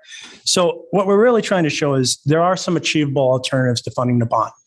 Not every one of these alternatives may work for the council. It's really under the council's purview to determine what you think will work. Work for the voters, work for the town, work for the town administration. As a building committee, what we're trying to do is get you to the level of good information to sort of say, here's where we recommend you may want to go if you want to get a bond passed. There are certainly financial strategies you could present that would kill the bond right out of the gate. If that is the intent, which I don't think it would be, because why spend all the time on this? Then you could certainly do it. You could certainly say, let's do, a significant raise above 4% a year and show it this way and throw it to the voters that way. We as a building committee want to market this to the constituents and in a favorable fashion, saying it's a good project and it's the lowest tax burden we could do and it's the best value for the money. That's the truth. So what we're asking is to consider these strategies as part of a total piece of the pie. There's likely many other hybrid proposals. I'd urge you to work with the town in the spreadsheet, start manipulating the numbers and working your own strategies with the treasurer to determine where this could go. Our recommended strategy really hasn't changed. We originally said 1.99% take the debt fall off. By using the spreadsheets, we found we may end up with less. We may end up with 1% add for that revenue and taking the debt fall off in the current years coming up. So I think that's pretty favorable. Most, I think, would view that as reasonable. But again, what's reasonable in one person's eyes may not be in another's. And it's important to remember that the no bond scenario, go back to that first slide, still requires the town to put an infusion of $67 million over the next 25 to 27-ish years. So you're not getting out from under this. It's just either you bleed me slowly or you just take it all at once and say, we're going to attack this. I would consider it being a proactive approach to really taking something substantial on, knowing that at the back end, you're going to get hit with it anyway. Again, it's part of a larger picture that may not fit in the larger picture of the town. I don't know. But the reality is this problem, if you want to call it a problem, I'll call it a challenge, doesn't go away. And we still have to maintain all of our buildings, both town schools. I consider one town. They're all town buildings. So, and I respect the positions you sit in. So next slide. So last question, and really this is what the crux we're trying to get at and what you have to answer. And I'm not saying it's an easy answerable thing. Are there reasonable financial strategies for funding a school bond if voters decide the project is a priority? And really at this point, the council isn't, no offense, the final decision on this. It's the voters. So if the voters determine this is a priority for the community, knowing in full disclosure of what is impending, meaning, we won't have a lot of money for other debt. We may have to sacrifice some other projects. That's a conversation we can have. But knowing in full disclosure of what all the benefits and drawbacks of the project are we willing to take that choice away because there's an unreasonable expectation that we just can't fund this. There's no strategy to move forward. And so that's the threshold we see as a building committee to get over at this point. Mr. Murray, can I just make a comment? Sure. You said it's the voters need to decide. Technically, the town council has to decide first if it goes to the voters. And second, a lot of our questions tonight have been met with, well, that's a conversation that still needs to be had. Kind of like we need to know what the town needs for future bonds. And we don't know what the town, I'm sitting on council right now. I don't know what the town needs in 5 years from now. We might need a new DPW garage that might cost $20 million. And if we use this bond for the school, we can't get that garage because we're using our full credit, essentially. And second of all, well, actually, my third point, we can't control what the taxpayers, I keep going back to that. The town council, we can say we want 4% the next 2 years and it's going to cover it. That doesn't mean that taxpayers are going to approve that. So there's so many things that are open-ended. The conversations need to be had before it goes to the taxpayers that you're stating need to vote on this. And if they don't know what the town needs on the uni side, they can't vote on this appropriately. So I think it's a conversation that we need to have. We can have it privately, but then we probably need to have an agenda item saying, hey, the town also needs $30 million for this project. I do know that our streets need to be repaved. And Mr. McGee has said that it costs anywhere between $500,000 to $1 million per street. And we have the most streets in the state of Rhode Island. So I believe that we need to know what the full picture is, how much debt we actually need to spend, and then the town council needs to vote on it, and then the taxpayers, if it goes that far. But just wanted to clarify a couple things. Mr. LeBlanc, point well taken. And November 29th, we are going to continue our discussion of the strategic plan.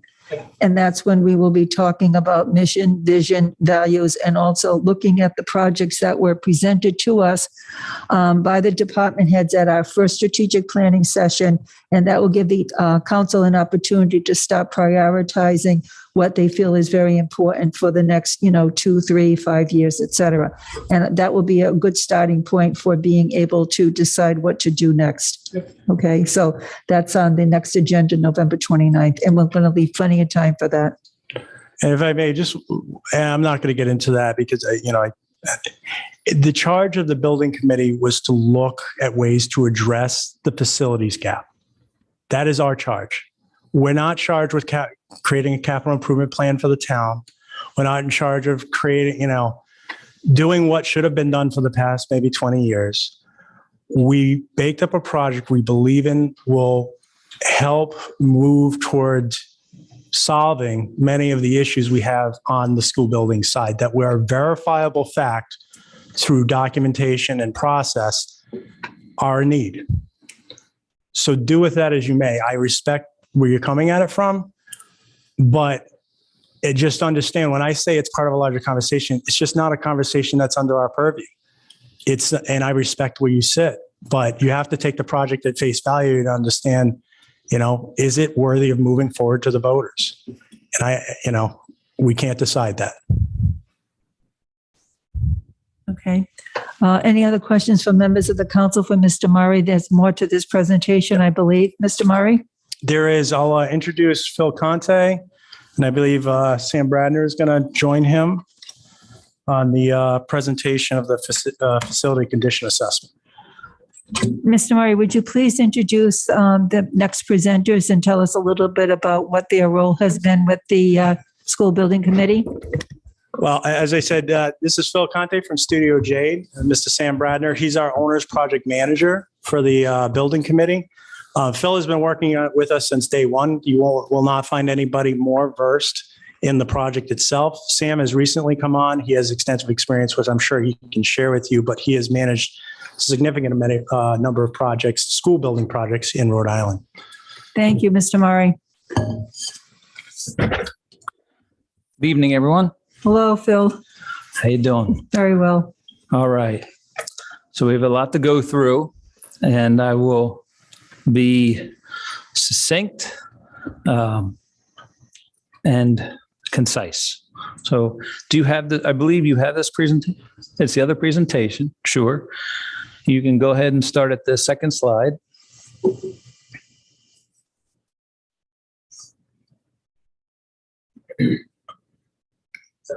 That's the correct one.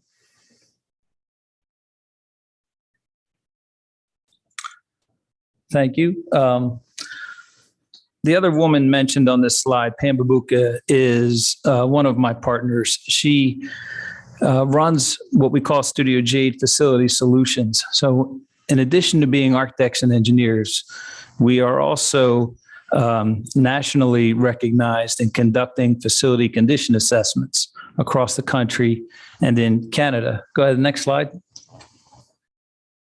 So we have conducted over 500 million square feet of assessments.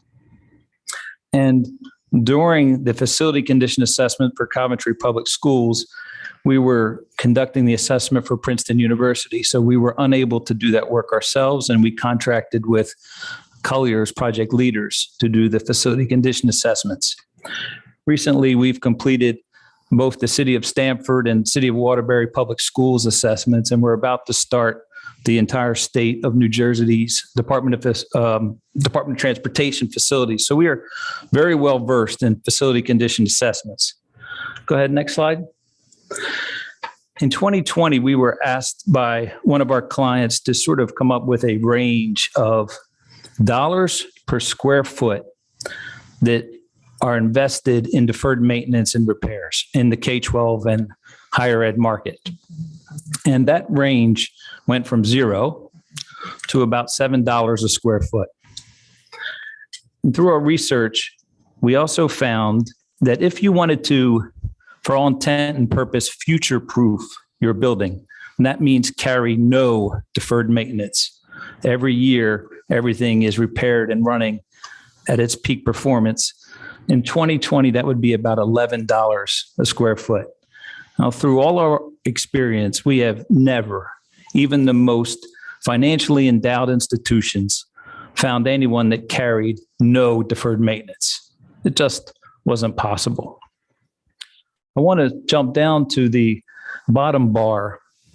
If we assume your maintenance mandate will be around $3 million a year, that would be about $4.30 a square foot for your portfolio of buildings.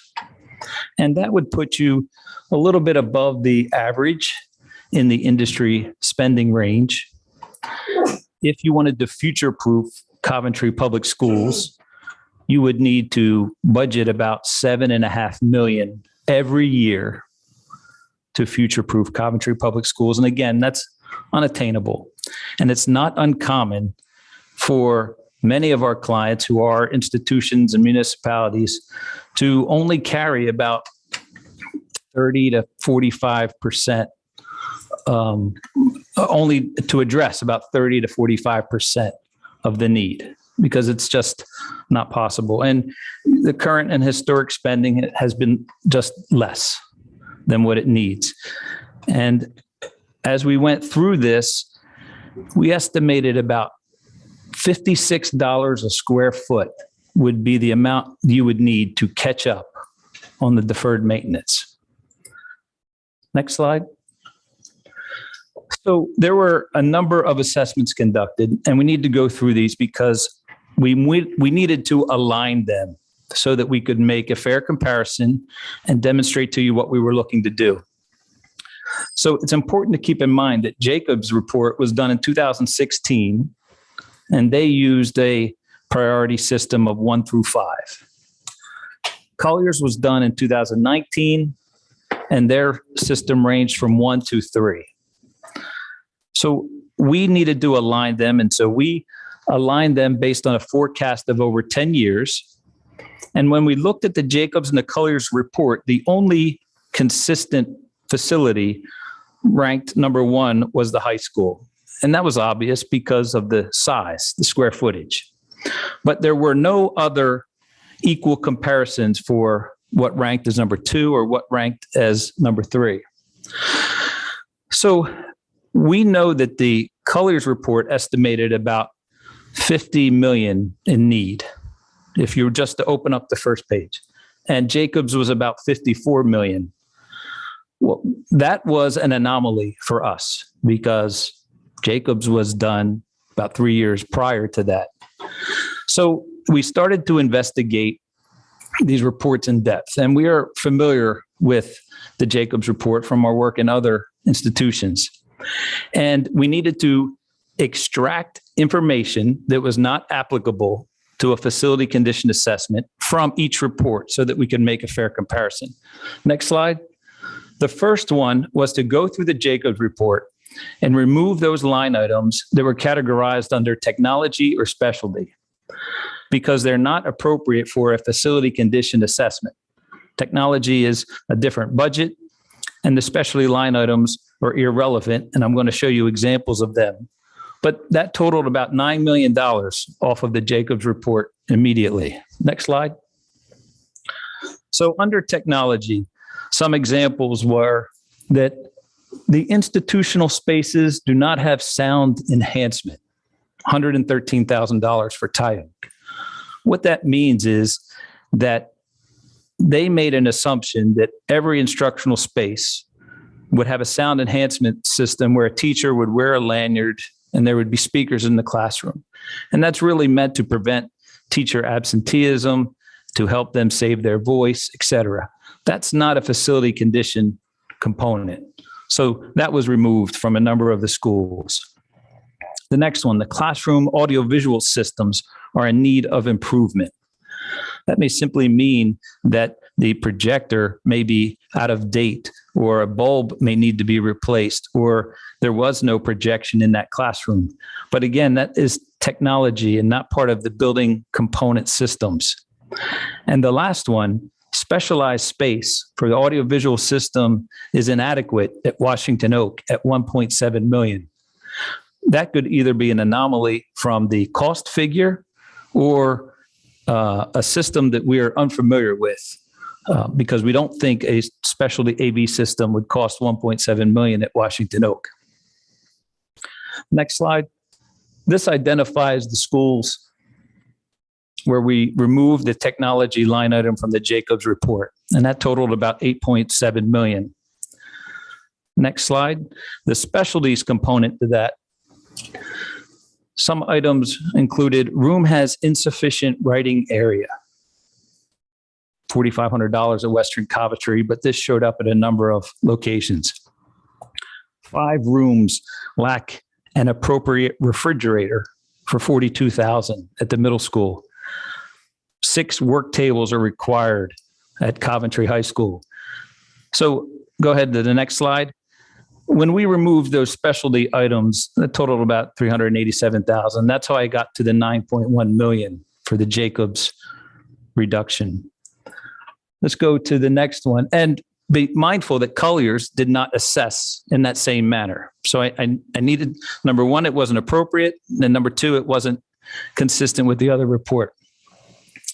So when we looked at the Colliers assessment, there's a couple things here. We removed what they called statutory line items, and I'll give examples of that, at 3.7 million. We removed the capital improvement project line items at about 7.4 million. And then we removed some known reporting anomalies from 2 to 4 million. So we think there's about 13 to 15 million in the Colliers report that we needed to remove to balance. Next slide. So some of those statutory examples at Colliers was to install a sprinkler system at Black Rock. install a sprinkler system at the high school and again at Western Coventry. We are not aware of any known variances with either the fire marshal or agencies having jurisdiction that require those to be installed. They do not exist, and the level of investment at this time does not require that. Next slide. Capital improvement projects. It is not uncommon when our assessors are in the field to suggest other projects that may be prudent to consider when you're doing a renovation. For example, there was $1 million to provide air conditioning at Western Coventry. Replace electric heating at Black Rock, and to replace the walls to improve acoustics at Tyoke. These were just some examples, but if these conditions do not exist, then we do not consider them able to be deferred and are not part of an assessment report. And some of those projects are not applicable unless you were to do a complete wholesale renovation project. Go ahead, next slide. So some reporting anomalies, and there were a couple of them. These were just two of the obvious ones. To repave a sidewalk to the annex, $2.2 million at Hopkins Hill. That was probably intended to be $2,250. Replace 2 air handling units at Coventry High School, $2.3 million. That was likely $234,000. So we spent, go ahead to the next slide. We spent a lot of time going through this data, and it's important to keep in mind what the Jacobs report was actually intended for about 5 years ago, which was to provide the state a very high level assessment of their buildings and to do a very high level categorization. And the Colliers assessment, again, had some inconsistencies. And in order to fairly look at everything, we had to balance them. And in doing so, we generated 6 categories that we felt comfortable for the Jacobs report, the Colliers report, and our capital plan to group these projects into. So the first one is Black Rock. Go ahead, next slide. Now, there's a couple of things I want you to look at here. We're going to go through each school quickly. What I identified on the top left is the Jacobs report. Bottom left is the Colliers report. And the bar on the right is our stage 2. And the first thing I want you to notice is just graphically the proportions and colors of the pie chart. What I wanted to see was that the Jacobs and the Colliers one are generally aligned, even though the dollar amounts are not. But that is not unexpected. Time went by, work was done, different assessors. So you see site exterior, interior, electrical, mechanical, plumbing. For Jacobs, after all of the noise has been removed, it was about 1.6 million. And Colliers, doing the same comparison, is about 2.8 million. What I want you to see and notice is that in our stage 2, as Luke mentioned, we cannot do everything, but we are doing something at each one of these categories. And I want you to look at the color proportion of the pie chart to see that we are trying to address these items proportionally. And again, as Luke mentioned, when you receive your approval for the RIDE Stage 2, the School Building Authority identifies the school and the dollar amount, and that's it. And there is an expectation that you're going to address, in general, those projects that you've identified. For example, the sewer at Tyoke is complete, but we still have the money at Tyoke. Let's go to, oh, there you go. Let's go to the next one. The next one is Tyoke. So again, there is some consistency that we see between the Jacobs and Colliers report and our proposed scope of work for Tyoke. And again, those are general numbers that I rounded up to for our scopes of work. But again, we recognize there is a greater need. Again, it's not uncommon for this greater need to exist. Go ahead, next. Hopkins Hill. Again, Jacobs is at 1.3, Colliers is 2.2, and we are providing about 850,000. Now, it's important to keep in mind here that when we started this planning many years ago, the need in Coventry Public Schools is great. And long-term master planning for Coventry Public Schools is necessary, and it's likely to include addressing Black Rock, Tioga, Hopkins Hill. Are those facilities adequate to deliver the curriculum that you want for the next 50 years? Or is there another plan for those 3 elementary schools? Part of the middle school project was to set up a campus that could be prepared to accept a consolidated elementary school. Therefore, we want to be mindful of the investments that we're making in Black Rock, Hopkins Hill, and Tioga. Go ahead, next slide. Washington Oak. Now, this one you see quite a difference between the 2 pie charts. So we wanted to really know what was the difference here. So in the Jacobs report, if you can see exterior, they only have 159,000. But the Colliers report on the exterior has 1.8 million. So that is a huge difference. Why is that? Washington Oak is your newest school, still 20 years old. Now, when the Jacobs group conducted their assessment, the roof was within what is called its useful life. So it did not trigger a correction or a deficiency. However, when Colliers went out 3 years later, that roof is now approaching 20 years and is reaching technically the end of its useful life. Now, that does not mean just because a component is approaching the end of its useful life that it must be immediately replaced. But some assessors just look at sort of timeframes and say, oh, this building was built in 2002. It's going to be 2022, 20 years. The building needs a new roof. So that 1.8 million is identified on the exterior of the Colors report. 1.7 million of that is for a complete new roof replacement at Washington Oak. Now, I spent a lot of time with Jason as well going through this, and there are no active leaks at Washington Oak. Although we want to be mindful that the Washington Oak roof should require some attention and monitoring, it does not necessarily mean it needs to be replaced. I want to call your attention to the interior. By Colliers, 452,000, whereas Jacobs only had 33,000. That 452,000, almost all of that is within 2 items. One, the complete replacement of the VCT flooring and the complete replacement of the acoustical ceilings. And that is because in industry literature, a VCT floor or an acoustical ceiling has a useful life of 20 years. There is an art to assessments as well as a science, and not all assessments are the same, and not the people doing them are not always looking at the same.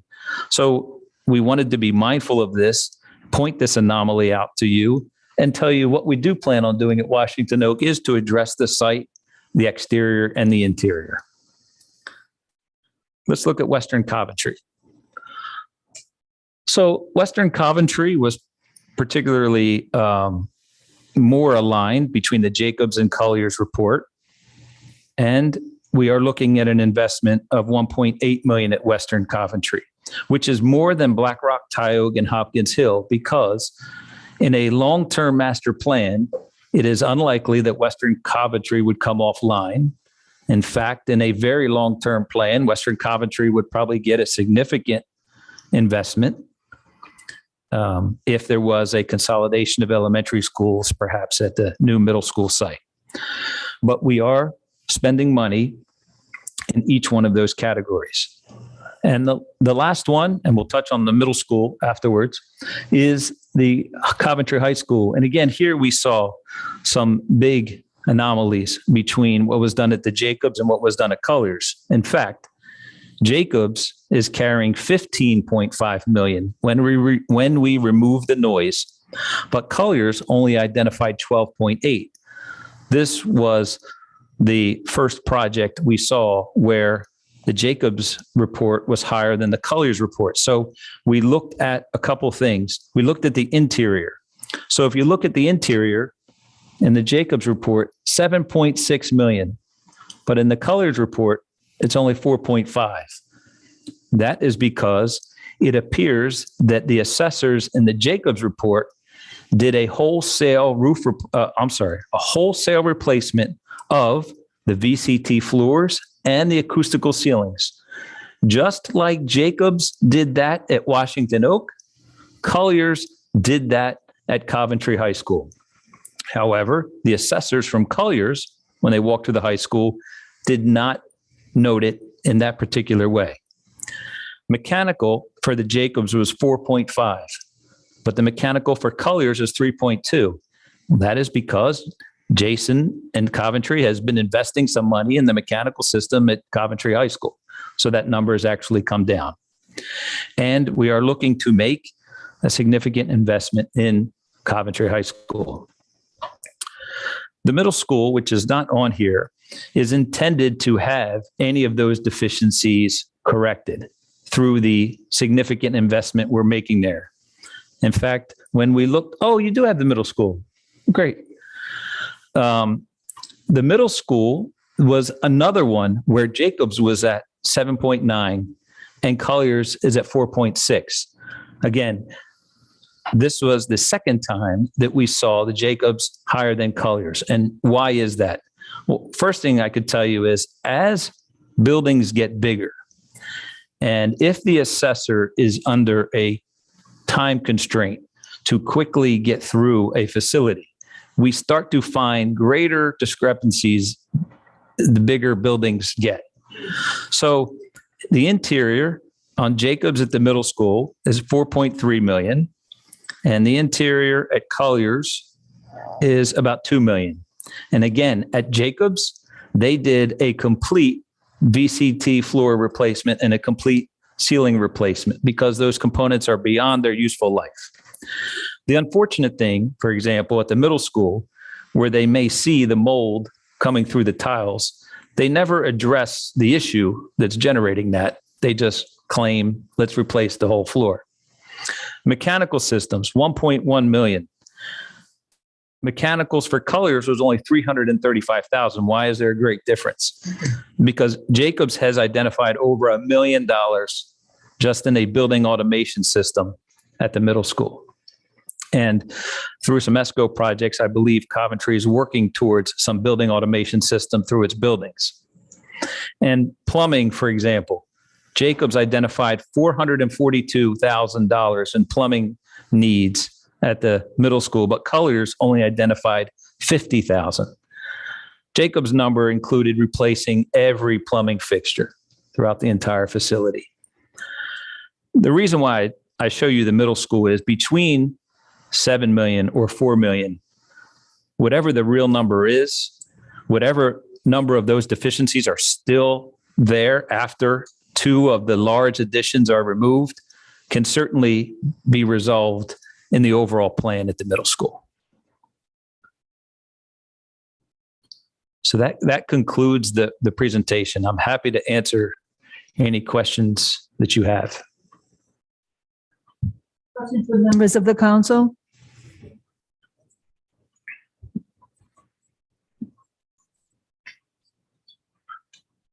Okay, thank you. I believe you responded to this a request from one of the council members to talk a little bit more about the Jacobs report. We got a bonus because it was also a Colliers report, and you were able to compare the differences and tell us what was going to be or what is proposed to be corrected with the school bond. So thank you very much.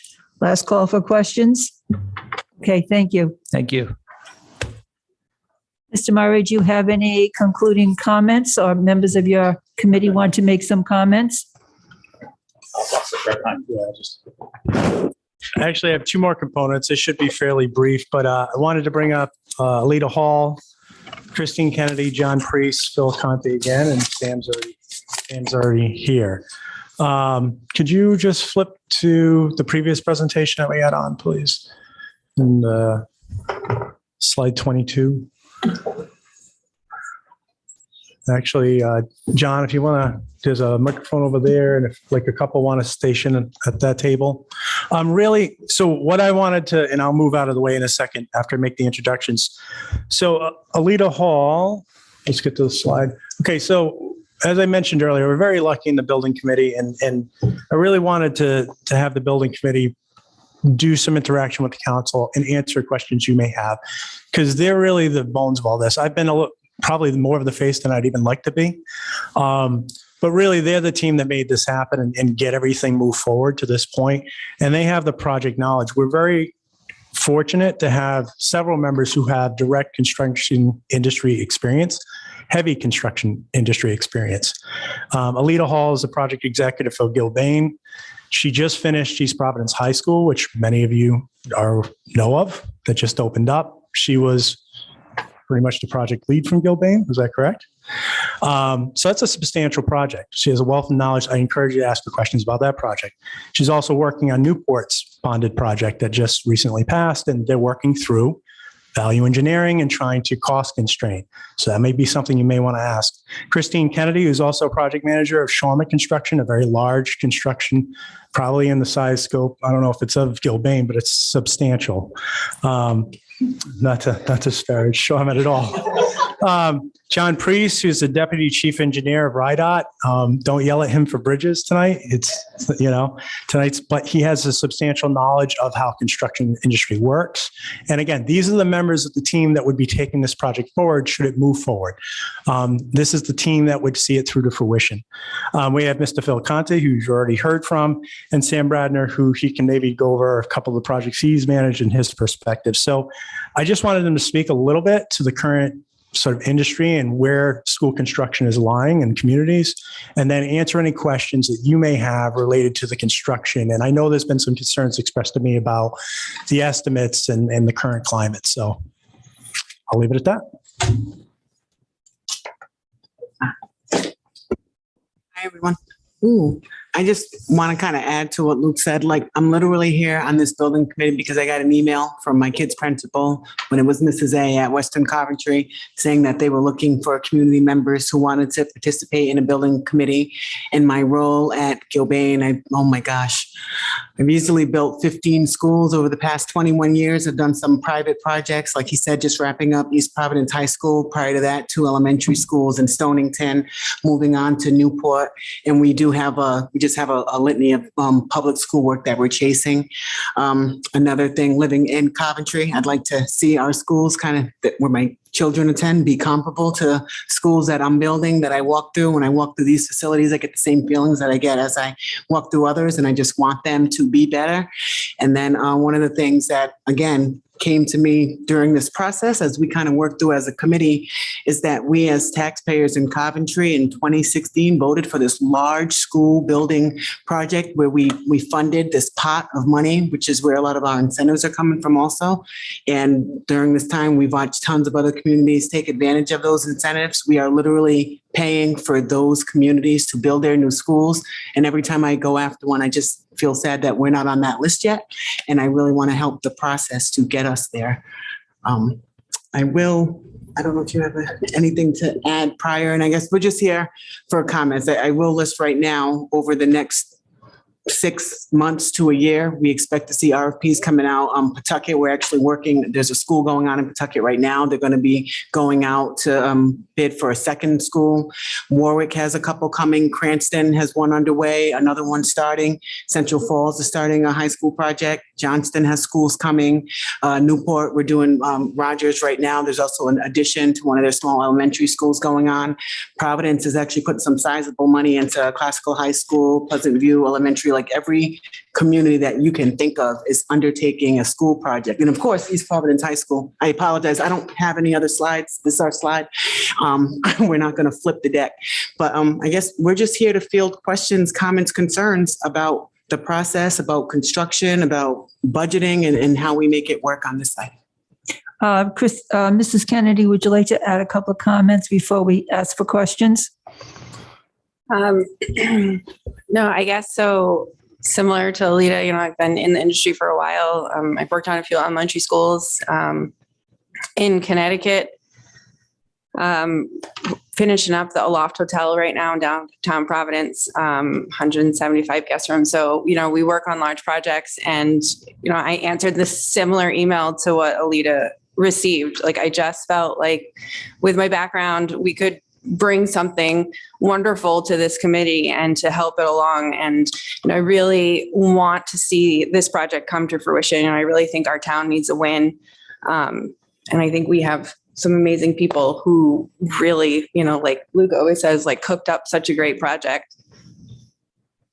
Okay, thank you. Mr. Priest, would you like to add a couple of comments? I really think Christine and Alita did a good job in explaining everything. And the same with them. I got the email, and I figured I have very good experience in the construction industry and letting contracts, state and federal monies. And I just thought I would be of good help to everybody and to help advance this or help advance a project forward if needed, which I think we very clearly came up with a good project that balances the need with the amount of work that's out there with what hopefully with what the town is able to afford.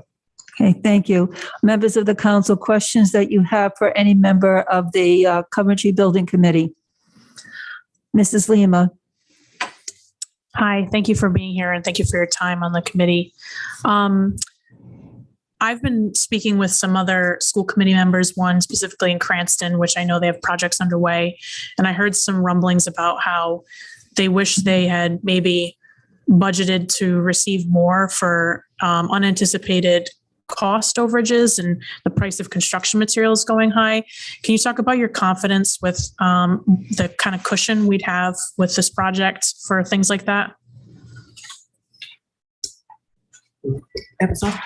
Yeah, and going through, so we went through the estimates that were prepared for the stage 2. We have a healthy owner's contingency. So the estimates include like a design contingency. So there's a portion that, because the design, to Luke and Phil's point, it's very, baseline at this point, it'll be further developed. So there's a contingency built in on that side just to make sure that as they develop details, they're captured within the drawings. And then in addition to that, there's a factor that is the owner contingency, and that's just that is to address change orders and things of that nature as they occur throughout the project. So we're really confident in what we're looking at. And again, the major risk, obviously, as far as contingencies and overruns, is the middle school project. It's the larger gap. And we're very, the cushion there is very well suited for the owners, anything that may unforeseen that will pop up throughout the course. Okay. Other questions? Sorry, I just had one more question. Okay, go ahead, Mrs. Lima. Would you be able to give a recap of the discussion the school building committee had at a recent meeting? I think there was conversation floated around about reducing the proposed project to something that might be more affordable in an opinion. And I think what I saw in Mr. Murray's email was that the committee voted unanimously to just keep moving forward with this one. Can you just give a quick recap on some of the salient points from that conversation that led to that vote? I will tell you, I technically was not at that meeting. I had a commitment with my kids I couldn't cancel. I listened in via Zoom and heard much, but I'm not sure if I'm privy to repeat it as though I attended. Can I do that? Or no. Is it tricky? I'll handle that one. I'll give and actually John can, John, you were there and I think you'd be able to speak on this as well. So feel free to jump in. We did, in an effort, we understand that there may be some views that this is too expensive a project, period. And so what we tried to do is look at it and say, okay, if we were to take that position, like it's just too expensive, could we somehow salvage a portion of the project? And so we asked Phil to go back and look at, okay, what if we were able to do all the schools other than the middle school, and then do like a half project in the middle school, like a phase 1, phase 2. There was extensive discussion on that. I would say it lasted over an hour. I was very passionate of the building committee. Putting emotions aside, I think all realize, and again, I go to the strength of the committee. We have people in the construct industry. They know the value. They build these things. They know inflation is ticking up. They know interest rates are like to tick up. They know that what the need is. We've gone through the analysis. We spent 2 years on this. There was a definite feeling, and I think the most passionate person was Mr. Lucian, who said, yeah, okay, this project may fix this, but it leaves the other 15 things out. And those don't go away. And he has a good point, because we're fixing half a school. And what do we say to the taxpayers who just spent $40 million to $45 million on a project that still has major issues? Right? We may not solve the mold problem. We may not solve the collapsing floor in the old vocational wing. We don't solve the food service industry issue entirely. We don't solve, reallocation of spaces, educational improvements, all of that. So there was a definite, almost unanimous decision to just move forward the project. We were very, I would say, thoughtful in how we approached the project. We did not take this lightly. We never felt that we just came up with an $89 million project because we thought that was a number we just threw up in the air. It was built through an assessment of the need, and if anything, we had already driven down the cost to get it. As I've already stated, could have been much higher. We had already kind of driven down the cost to what we thought was, in our view, a reasonable wealth of improvements to really make a dent. So, John, sorry, I took up a lot of airtime there, but yeah, sure, no problem. But I think I would agree with you, and I think to the point of even when we were working from the beginning on this, we took a really hard look at what is needed in each school, and we definitely came up with middle school being having the most need. But when we did that, we even took a really hard look at the middle school and what actually needed. And I know we say a new middle school, but in actuality, this is not a completely new middle school. We are still keeping the front block of the middle school. The auditorium is going to stay. The gym is going to stay. That core center of the middle school is still going to stay. Some of the rooms are going to be used differently. But we looked at what was working in the middle school and tried to salvage as much as that middle school as we felt we could to reduce those costs on a new build project. So we did look very hard at the beginning at all the ways we could save money, and we're confident that we came out with what we feel is the best value, especially at the middle school, and the best value at the high school.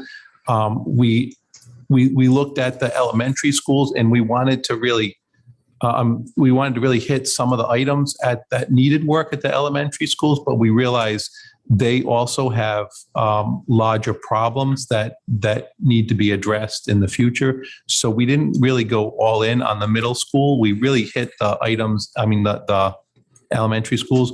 We really hit the items in the middle school, the elementary schools that needed to be addressed at a more of a urgency, and the same with the high school. And then the middle school, we really took a good look at what we could actually save to reduce costs at the middle school. Would you say that you mentioned that the elementary schools have some significant needs as well? Would you say that those can wait the 20 to 25 years until we get more significant debt capital back to make those improvements? I would say that we still have to make sure we still make capital improvements at those schools as we move along, and we don't completely drop that maintenance, because they will need maintenance to get to that 20-year mark. Okay. And then lastly, I think this question might be for Alita based on Luke's description, but I think the reimbursement for this project is just south of 50%. What's the state reimbursement for the Providence and East Providence projects? East Providence, Sam could probably answer that better. I think they had some additional incentives, and he was also the OPM on the East Providence High School. I'm not sure. Good evening. So East Providence, they're in the process of going through their bonuses, so they have not received all of them yet. Their baseline was 54.7, I think. And then they've applied, or they're trying to achieve at least 4 of the bonus points that they can, but that's to be determined. You don't receive those until after the project is completely closed out. Providence is in the, you probably know better, but they're in the, I think, high 80s, low 90s, and then they're capped at how many bonuses they can get because they have such a high reimbursement rate. But I think it's floating somewhere up in the 90s. What was SK? South Kingstown was 35, and they were hoping for at least 3 of the bonus points to get them up to 50%. And Barrington was 30. Now Barrington was 35, and then they sought at least two to get themselves up to 45%. And they were one of the first schools. They came online right out of the moratorium, so they were very early on when the incentives were just kind of. So for those projects, just curious, and I don't know if you can answer that.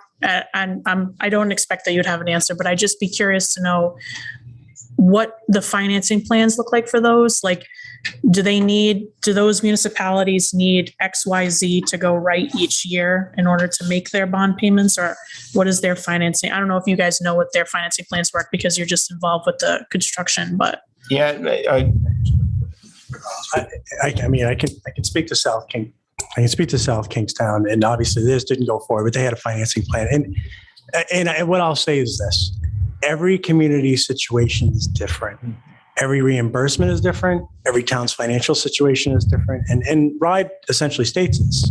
They stay out of the local level decision because what they try to do is say, hey, we're all in, and we're going to try to soften the burden on the local community, but it's also ultimately a local decision. So there's no golden answer. I don't think to look at any other community and compare it to Coventry. Again, we're one of the largest communities with financial town meeting. That alone throws a different dynamic in where in North Kingstown, they don't have to go to financial town meeting. They bond all the time in North Kingstown. My wife works there, that. They built a new high school fairly recently. They've done, other communities have done the same.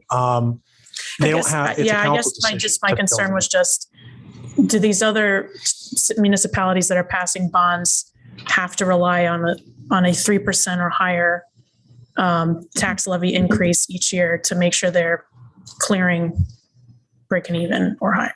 Yeah, I mean, that's certainly something. I just am curious to know if everybody else is getting themselves in that situation or if it's just a Coventry thing. That 3% annual increase to the budget had nothing to do with the bond. Without the bond, it had been projected by our finance director that we needed a 3% annual increase to our budget at previous meetings. It's an operations budget. Really? Yeah. Yes. Can I add to that? I'd like to That's give. not- Yeah, I'm sorry, that's not a correct assumption. It is a correct assumption. So, okay. Because you've shared that with us in previous So meetings. I think what Ms. Lima is talking about is the levy as opposed to a 3% increase in expenditures. That's different. So the levy, a 3% increase in the levy every year is not a given. It's not a given, but that's assumed in the 3% assumed in the spreadsheet is based on the operating budget. I think we'll need clarity on that moving forward, but I would like to change to have another council person ask a question. Ms. Ludwig has been waiting. Thank you, President. So, Alita, I think you mentioned that your team, if this moves forward, your team would be involved with the project in some way.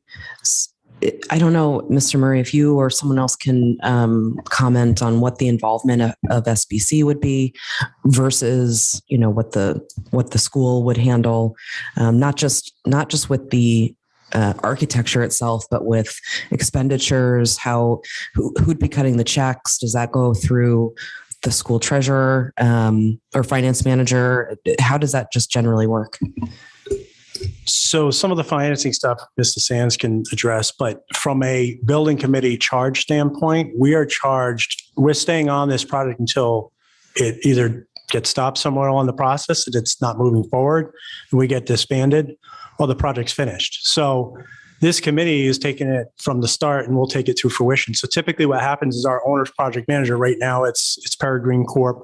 We're going to go out for a new OPM for the next phase if we get to that phase, because that's a substantial lift. The owner's project manager, which is required for a project like this under RIDE, would work with the committee Also, our architect, may have a different architect, we may not. We're going to go out for another architect to do the stage 3, which is the final design and everything.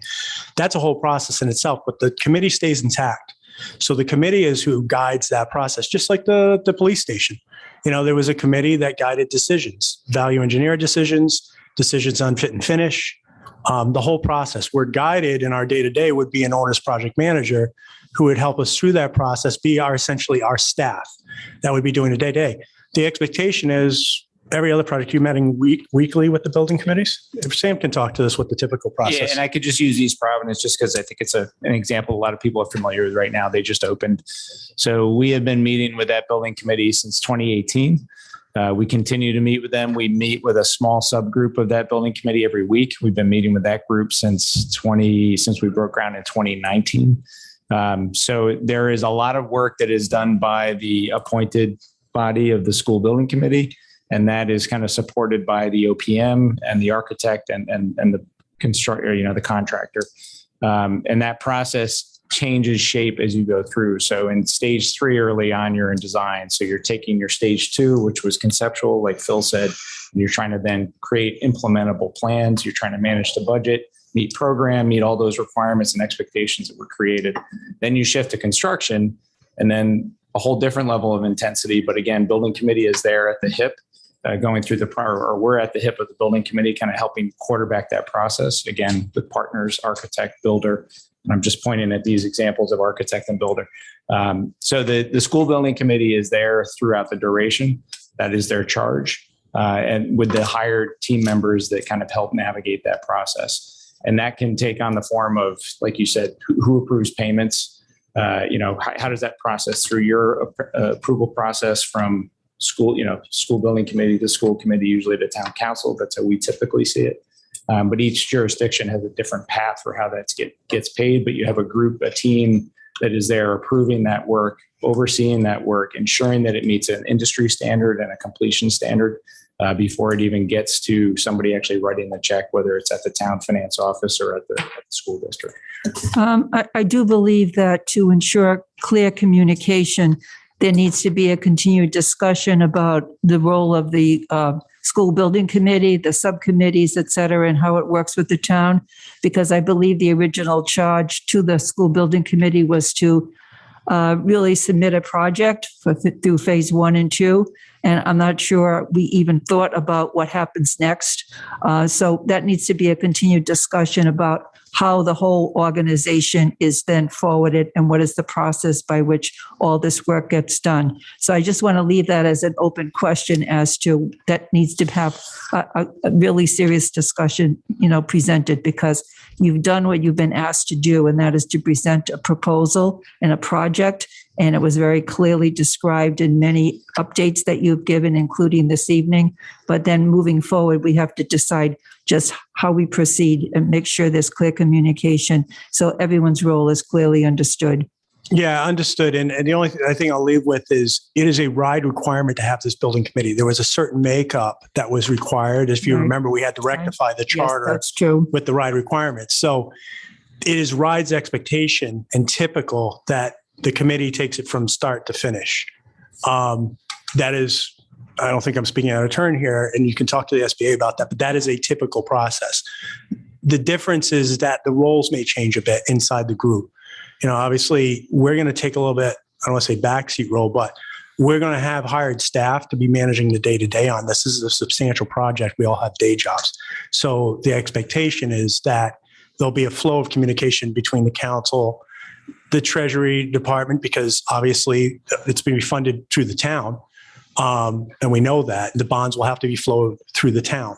So there'll have to be approval mechanism for that, but we can certainly have that discussion. That discussion, will take place because it's just important to keep clear communication and process clearly defined and clarified. Sure. Thank you. Other questions by members of the council to any members of the committee? We have many members of the committee here this evening. Thank you for being here and sitting there and taking time out of your night. Really appreciate how much you care about the community. So thank you. Okay, thank you. So we've outlined the process by which we will continue through the discussions and the voting. And I think I've submitted that to you a little earlier in the day so that you would have a heads up.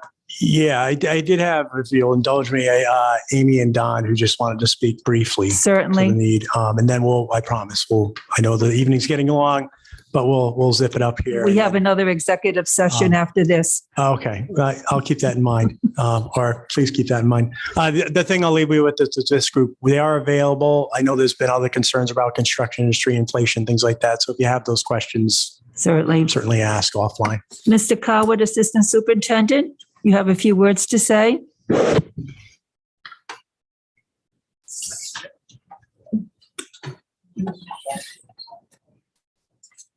I'm going to ask you to please try to wrap up by 9:30, if that's possible with you, Mr. Coward. That is possible. Good. But is it probable? You've been at lots of meetings with me, so yes, I you have to make that decision yeah. yourself. I already have. So, right.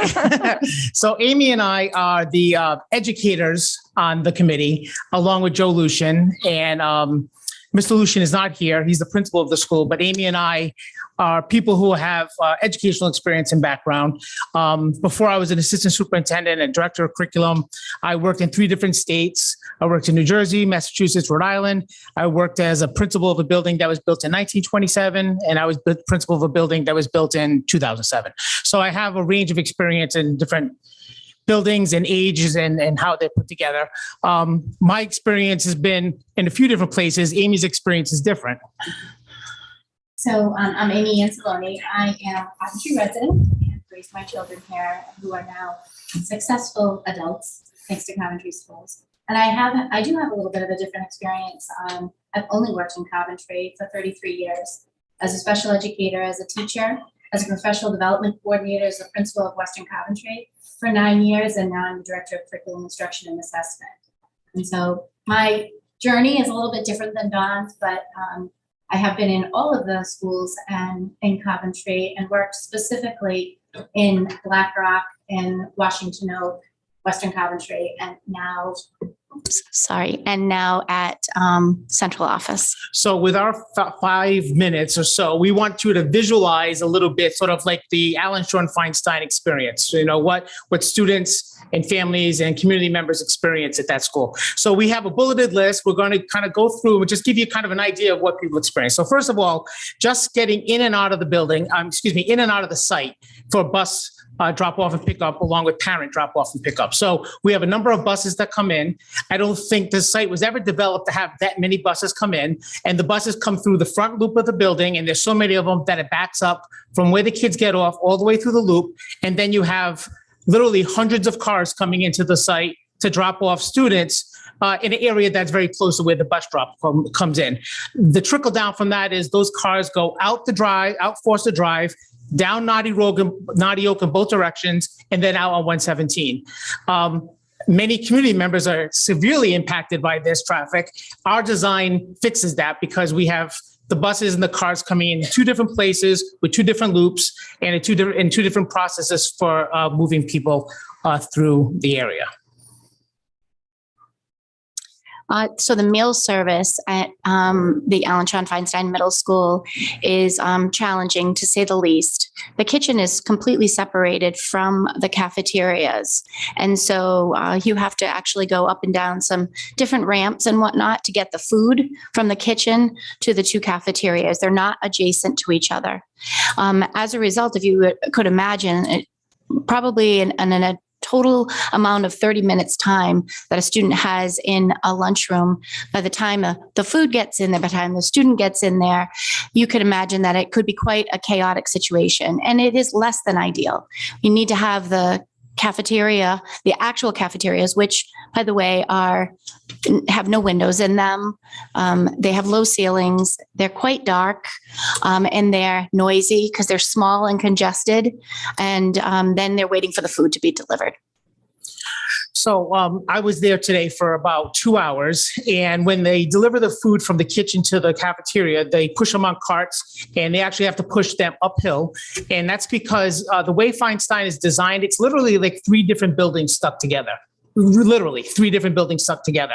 And the backside building where the cafeterias are is a higher elevation than the front side. And then this Guam area, which is off to the right, which is where the kitchen is. So when they push the carts through, they have to push them down a number of hallways and then up a ramp to get to where they need to be. So the footprint of the building is really odd, and the sight lines are not straight. So when you're in a building, especially a newer building, you can see down hallways, you can see bathrooms, you can see doorways, you can see exits. You know where the flow of traffic is, not just for food, but for students, for staff.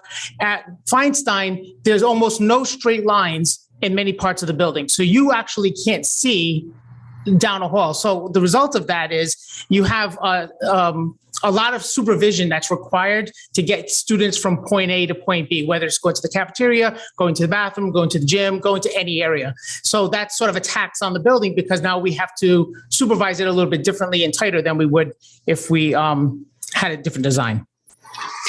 I experienced that firsthand the other day. I was there visiting the art teacher who is at the very end of Guam, which is the side of the building that they talk about that's way out there. She doesn't have an adjacent room next to her. She is up in a corner tucked in, and it takes to get from the front part of the building all the way to her classroom a good 5 to 7 minutes just to travel from the front to her part in Guam. And that's if you walk directly. Imagine if it's a crowded hallway full of students or you're an administrator that has to get quickly to the gymnasium for a student that is injured. There is no flow to the building. It is extremely challenging to move through that building. Moisture is our biggest issue, and that's been discussed at lots of meetings, whether they're school building committee meetings, school committee meetings, I'm sure town council. When we've had heavy rain, we've actually had water coming in because there are places where the elevation outside is higher than the elevation inside. We have moisture coming up through the tiles.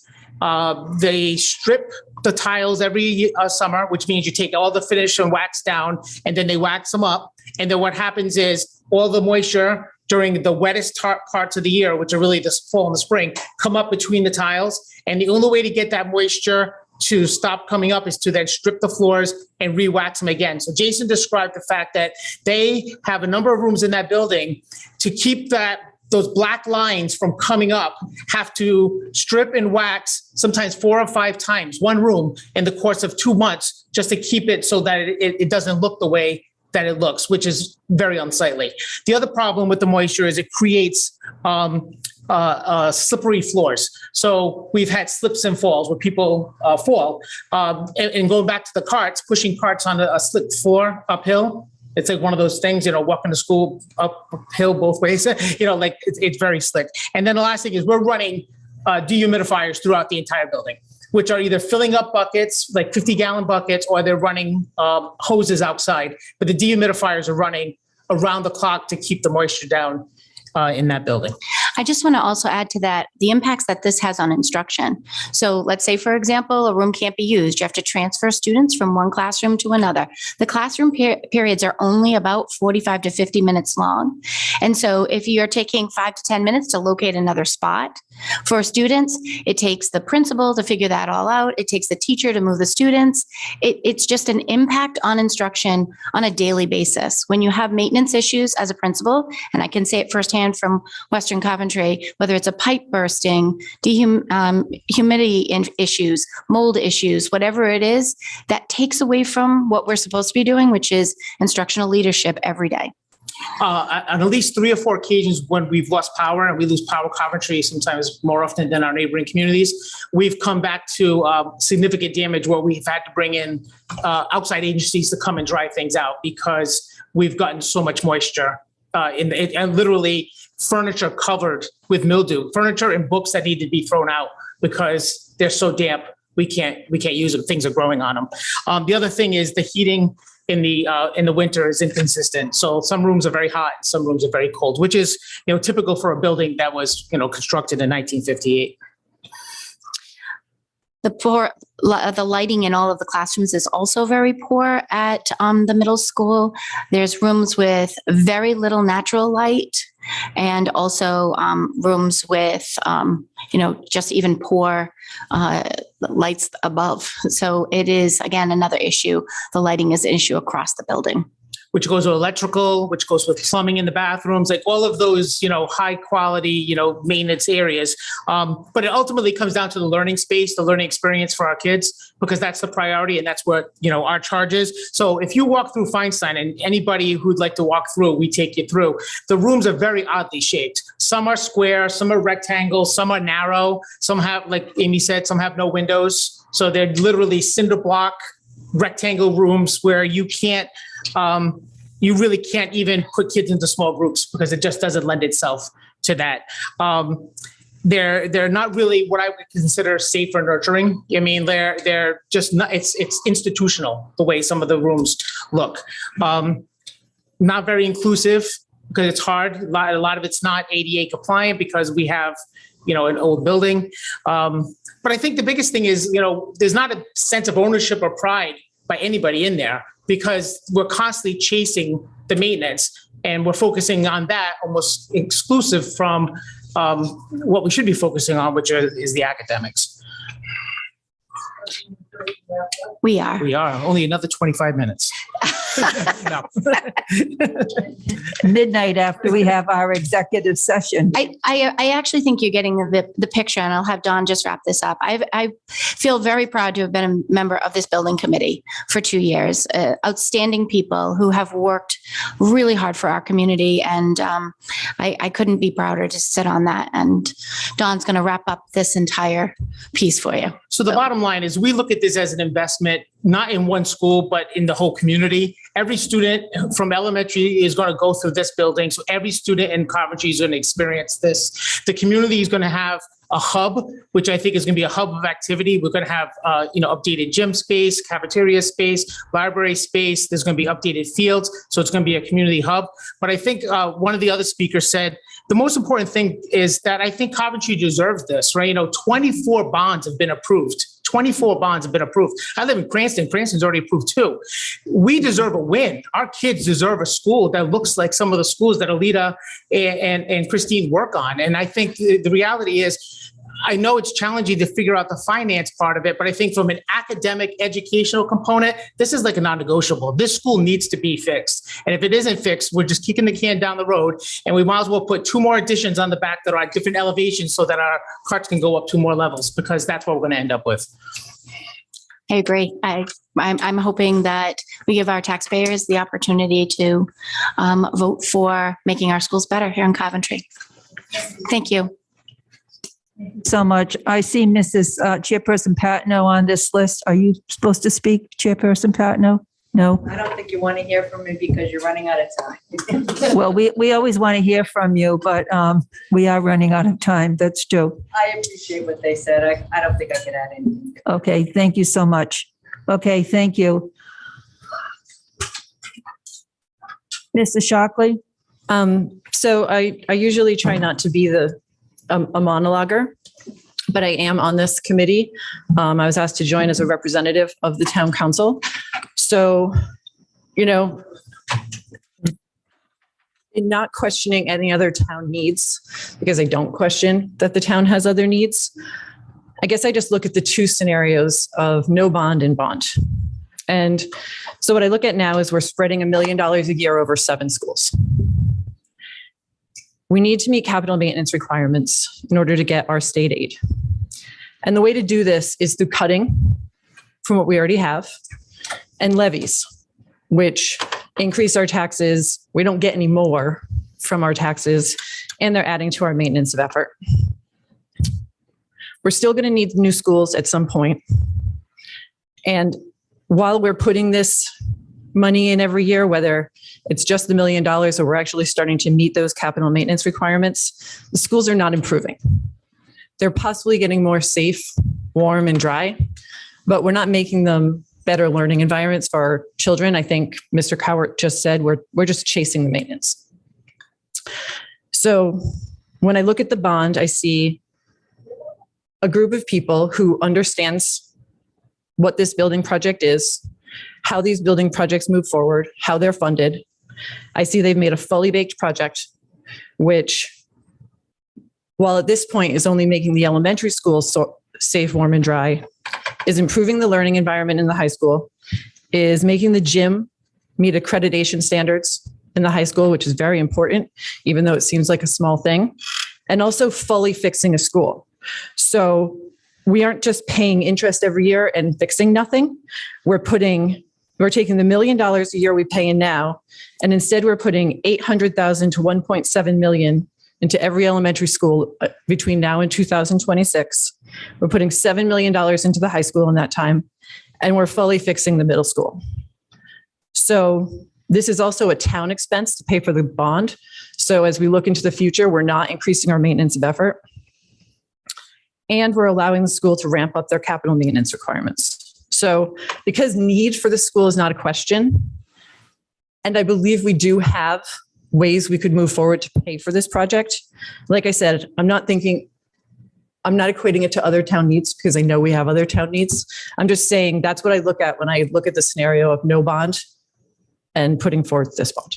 So that's just coming from a building committee perspective and a town council perspective. Okay, thank you. And I have been on the school building committee for over 2 years, or is it 3 now? I can't remember, but it's at least two, many meetings. And I was also on the school committee for 6 years. And also, this is my 3rd year on the council. I've been in every single school for numerous meetings. I've been in every single classroom in each of these schools. I've done tours in each of the schools. So I know that there is a need. There is a very strong need for improvement, not only in the infrastructure, but also in improving the learning environment. And I always look at the academic improvements that would go along with painting. We're just not going to paint schools, but we're trying to create new learning environments that make it easier for students to become viable citizens in our community. I am concerned about the financial viability, and I'd like to see it work. That's why we're giving more time for a discussion and a work of the numbers, and we're going to be directing our town staff to be working on the scenario, trying to determine what will be a viable financial plan that could be presented to the council so that they can be confident in whatever decision that they do make in the coming weeks. So we're looking forward to continued dialogue and discussion. Thank you very much for all of the work that each of the members have contributed through all of these many years and months. All the presentations that have been made. Mr. Murray has done yeoman's work in presenting all of these slides to us many times. So thank you so much. He's always been very patient, as have all the members of the committee. And I'm looking forward to a continued discussion. So Mr. Murray, would you please adjourn your meeting? Sure, I'll take a motion to adjourn the meeting at 9:41. John, second. All those in favor? Any opposed? Guess not. Motion passes. Thank you very much. Thank you so much. We're now open for agenda item G, public comment. Is there any member of the public who was here with us this evening who would like to make a comment about the agenda items that we've heard this evening or any other item that is on their mind? Is there any member on Zoom who would like to make a comment? Please raise your hand. Yes, Mr. Williams. It has nothing to do with the school thing. It has nothing to do with the charter commission. I thought that was only supposed to be every 5 years to have the charter committee meeting. No, we're required to have one at least every 5 years, or we can call a charter review commission at any time we feel there's a need. Oh, okay. That's what I was wondering. Yep. That's one of the questions. I just wanted that question. Okay. It's more of a question than a comment. Thank you for being on the last one, though, Mr. Williams. Thank you. Any other comment by member of the public or on Zoom? Okay, public comment is now closed. Agenda item H, may I have a motion to adjourn into executive session for the following. Closed pursuant to Rhode Island General Law 5A1, discussion of job performance, character, physical or mental health of a person or persons, specifically for the council to discuss evaluation of the town manager. May I have a motion? I'll make a motion. Thank you. May I have a second? I'll second. Thank you. Roll call, Mrs. Shockley, Yes. Mrs. Lima, Yes. Ms. Ludwig, Yes. Mr. LeBlanc, Yes. Mrs. Dickson, 5 yeas, no nays. We are now in executive session at 9:42.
Okay. May I have a motion to adjourn from the executive session at 10:42 PM? So moved. Thank I'll you. second it. Thank you. Roll call, Mrs. Shockley, Yes. Mrs. Lima, Yes. Ms. Ludwig, Yes. Mr. LeBlanc, Yes. Mrs. Dickson, yes, 5 yeas, no nays, the motion passes. May I have a motion to seal the minutes of the executive session? So moved. Thank I'll you. second it. Thank you. Mrs. Shockley? Yes. Mrs. Lima? Yes. Ms. Ludwig? Yes. Mr. LeBlanc? Yes. Mrs. Dickson, 5 yeas, no nays, the motion passes. The council met in executive session for the following: closed pursuant to Rhode Island General Law 42465A1, discussion of job performance, character, physical or mental health of a person or persons, specifically for the council to discuss evaluation of the town manager. No votes were taken, but consensus was reached on the town manager's goals with a planned review in June 2022.